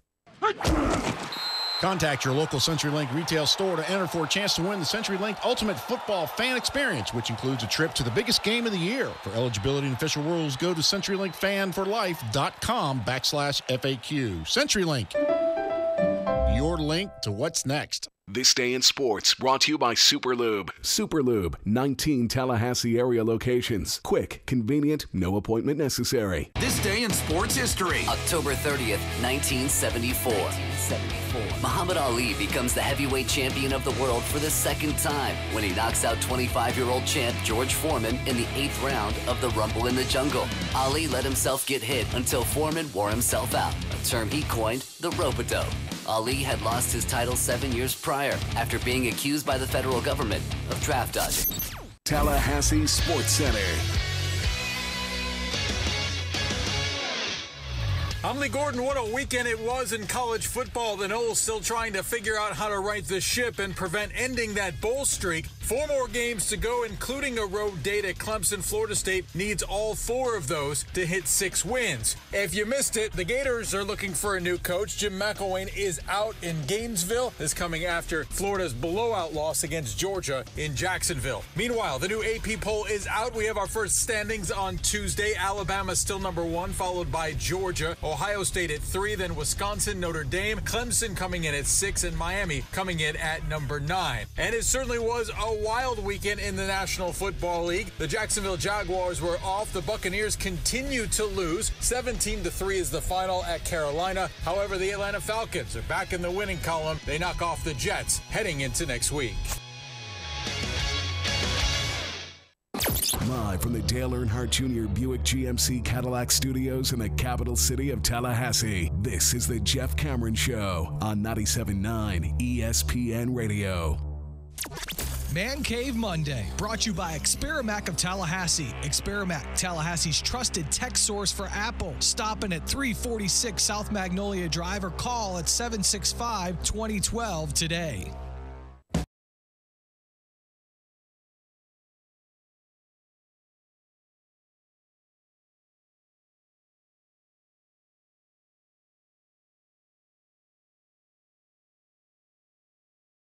Did you like Halloween growing up? Loved it. Yeah, it's the best. Yeah. It's awesome. Up until I was about 12, 13, I mean, I was nuts for it. It's so fun when you have kids to watch them get excited about Halloween. They've been talking about Halloween and dressing up off and on at various events for weeks. Is Clark as indecisive as he used to be as a little guy, or does he have a plan for this year? He went this weekend to Cascades Park. They had the symphony play scary music. It's great. And they went trick-or-treating, both he and his brother, and he was zipper face. He had a zipper that went across his face, down his nose, and over both sides. Oh, yeah. And the blood red everywhere. It was really quite cool. It was an elaborate get-up. Did Christy do that? Yeah. Well, we purchased a kit, and then you do it. Oh, okay. Yeah. That's still, I mean, that takes some skill and patience, I'm Took sure. some time. Yeah. More patience than I have. That's why she did it. Yes, well, that's why I didn't ask if you did it. Yeah. No, I bought it. But anyhow, she did that, and he looked great, and then Bryce was a zombie of some sort, and anyhow, they're going to be the creature from the Black Lagoon. So this will be good. I may put on something tomorrow. We'll see. Just for the show? Yeah, a little something. Yeah, maybe. Yeah. All right. Have a little fun with it. If I can swing it tonight. Yeah. It's the idea being, the Addiction Network commercials. Yeah. Oh, can you be that doctor? I want to be that doctor. Yeah. All right. If you can pull it off, I know. you're gonna have to do everything. I know. That guy, that freaking guy. Well, you guys got headlines, so I could do it. That guy's clearly not a doctor. Right. Yeah. He looks like an IT programmer. Yeah, he does. Yeah. All right. Pause. Right. And again, this is coming off of a question from Corey Clark about reflection after losing a game decisively instead of a close loss. Yeah, losing a game 35-3 to Boston College, and asking basically, how do you get to this point, and have you reflected upon that? And this is Coach Fisher kind of having some fun, I think, in the beginning, but it takes a weird turn, and it was just necessary to point it out. There's two things. You can go to the doctor and figure out how to get better, or you can sit there and dwell like some people do on what's wrong. You know what I'm saying? And you got to move forward. And that's what we were reflecting on. After reflecting, scratching our brains 100 ways. You got any good suggestions? You got any? You got any, Gene? Safid? Y'all got any? Huh? You got any? I'm open. Give me some. Now wait a minute. Now y'all got questions. I thought y'all had. Oh, you write all the answers. Now wait a minute. Y'all don't want on the record with that? Huh? You don't want to be accountable for that, huh? Now you're just like the daggone player sometimes. Yeah. So that there's no. Yeah. It's just awkward. And the thing of it is, everybody in that room has an opinion about what should be done, but it's in that situation. It's really just the head coach at this point has to think that, well, I'm the one getting paid over $5 million to make the decisions, not the dude who's writing about our 2-5 team. I'm making 100 times more per year than most people in this room combined. The room combined. Well, I mean, it's $50K. 100 times more. Yeah. Some of those guys. Well, I mean, yeah. That's a toughie. That's but more importantly, it's you are at a place where I think, from a PR standpoint, you and I were joking earlier, the PR guy listening to that is going, "Oh, no, so far this is good. No, don't do that. No, not good. No, stop. Somebody stop him." I mean, that's where we get in that sequence. We're off message. We've gotten off message. We were really good about this earlier today, Jimbo. What are we doing here? Yeah, you just. When he said to me, and what he said it more than once since then, that as an organization, from the top to the bottom, they failed completely, and that it's unacceptable, and they won't allow for it to continue. They won't allow for it to happen. That's taking responsibility. That's acknowledging this obvious problem. That's admitting to mistakes. It's a lot of things, but it's taking responsibility is what it is, and that's most important right now. Not deflection. It's important to just take responsibility. The problem, again, is he can't do what everybody wants him to do right now to make themselves feel better. He can't go step to the dais and say, I'm firing all of these guys. Trust me, guys. I see it. I know it. I'm firing them all. He can't do that.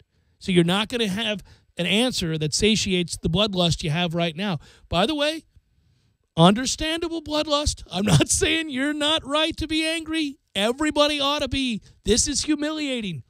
It is embarrassing. It is pitiful, and it ought never happen at a place like this with these resources and those players. It shouldn't happen, but it has, and he can't give you the answer you want to hear. And that's why it sucks right now, because you've still got to play Syracuse, Clemson, Delaware State, Florida. I mean, we still got damn games. And most of us want to get to the getting. We want it to be over. Just send this season to hell. Fire people, and let's get started again. Let's fast forward right through the holidays and the summer, and let's get to. Work the phones, man. Listen, if a 16-year-old is calling you right now about committing in 2019, or a 45-year-old is calling you back saying, well, I can recruit that 16-year-old for you, pick up the 45-year-old's phone call. Let's ignore that 16-year-old's phone call for a minute. Yeah, it's the landscape has shifted.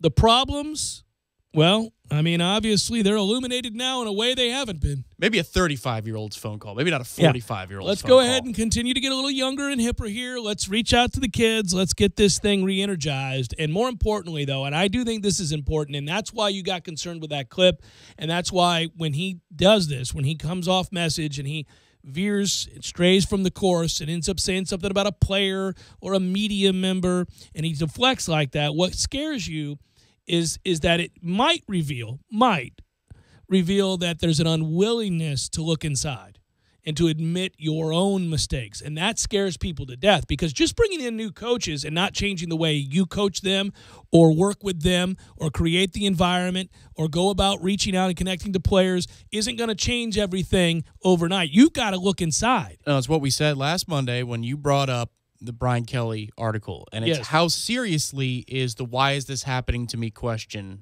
how seriously is that going to be answered? Well, it's hard, too, and I know it's hard. That's why you so seldom see people turn it all around. They have to have these moments where, I mean, I hate to compare this stuff to, like, alcoholism, but, for example, you know, you hear about, I had a buddy who was an alcoholic, and he had to finally stop drinking. He had a problem. But having that moment, the crystallization, that moment of clarity where you realize, I can't do this. It affects me differently than it does other people. And I don't stop. And now I'm losing friends and family and my wife, and I could be alienated from everything I care about. I could lose my job. I've got to go get help. I need professional help. I have to change the way I live. All right, well, now that's a different deal. But that is still having a moment in which you have a referendum on yourself and you realize, I'm the problem. Sounds like a perfect time for What's on Tap. Indeed. Cue it up, sir. Ready for a cold one? Proof Brewing Company in Railroad Square Art Park presents What's on Tap. So, Jeff, what'll it be? Well, for those of you that are not alcoholics and can enjoy the beer responsibly, What's on Tap would be a little Lightning hockey tonight, coupled with Monday Night Football and a delicious Proof Brewing Company, I don't know, 850? 850 sounds pretty good. I like it. Sampled a couple of Proof Brewing Company's products this weekend at Brewfest, and they were delicious. They were right up front and center when you walked in the gate. They were in that first little group there next to the Oyster City folks. But, yeah, they poured them nice for you when you get started. You know, it good way like to get you here's going. A little taster. No, like, get you some. Get here's you a full little glass for you, pal. Right. That's what you do right there. Our thanks to Proof Brewing Company for sponsoring What's on Tap. Proof Brewing Company since 2007, offering Tallahassee's finest craft beer selections at their massive tap room in Railroad Square Art Park, as well as can deliciousness in stores near you. Yeah, I probably should have thought about the analogy, gone a different route. Oh, man, I mean, I think your friend, even in that situation, would say, well, I mean, you know. Oh, no, it he is would. delicious. He would, yeah. No, he hasn't had anything. Just not for me anymore. He hasn't had anything in 15 years. But good for him. Yeah. No, but I do think the level of introspection that we're talking about here that requires you to make radical changes in your life is something that's applicable to Jimbo Fisher. I mean, clearly something's broken. Very broken. The disconnect is real. There's a gulf there. That is a massive problem that, you no longer have to second. You know, we had a lot of people, it's funny, I know we got to go, but we had a lot of people who get mad when you the beginning stages of questioning a coach that's been successful. I've gone through this before. When you start to illuminate some of those problems and you shine a light on it and say on a daily basis or at least weekly basis, hey, this guy we all kind of like and feel pretty good about that's done some things for us seems to be slipping a little bit.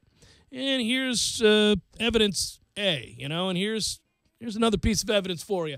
People resist because they don't like the idea that that's true, because it could mean then that changes in their life, things they thought to be true are not. And they don't like that. And so now what 35-3 is akin to 30-0 in that there's no more discussion. There's no more dancing around that there's problems. There are problems, period, and he's responsible for them. End of story. It's not long. You're not guessing anymore. That's a fact. I get you're young on offense, but it's 35-3 with those players. Yeah, not man. 30-0 with lost decade players. Right. No. It's a crazy loss. One, you're not good enough. The other one, you're good enough. No, Well, you're plenty good enough. It's a crazy loss. I mean, it was one that was both tear-evoking and also laughter. Like, you just thought, well, this is absurd. We're watching a program crash and burn. We're watching a coach looking at his playbook, scouring for the magic that must be in it, down 28-3. Dude, the magic play ain't in there. And it's not about the plays. Good work out of you. Good work, Matthew. To those that called in or listened, surely do appreciate it. See you next season. Have a good night, and we'll talk to you tomorrow.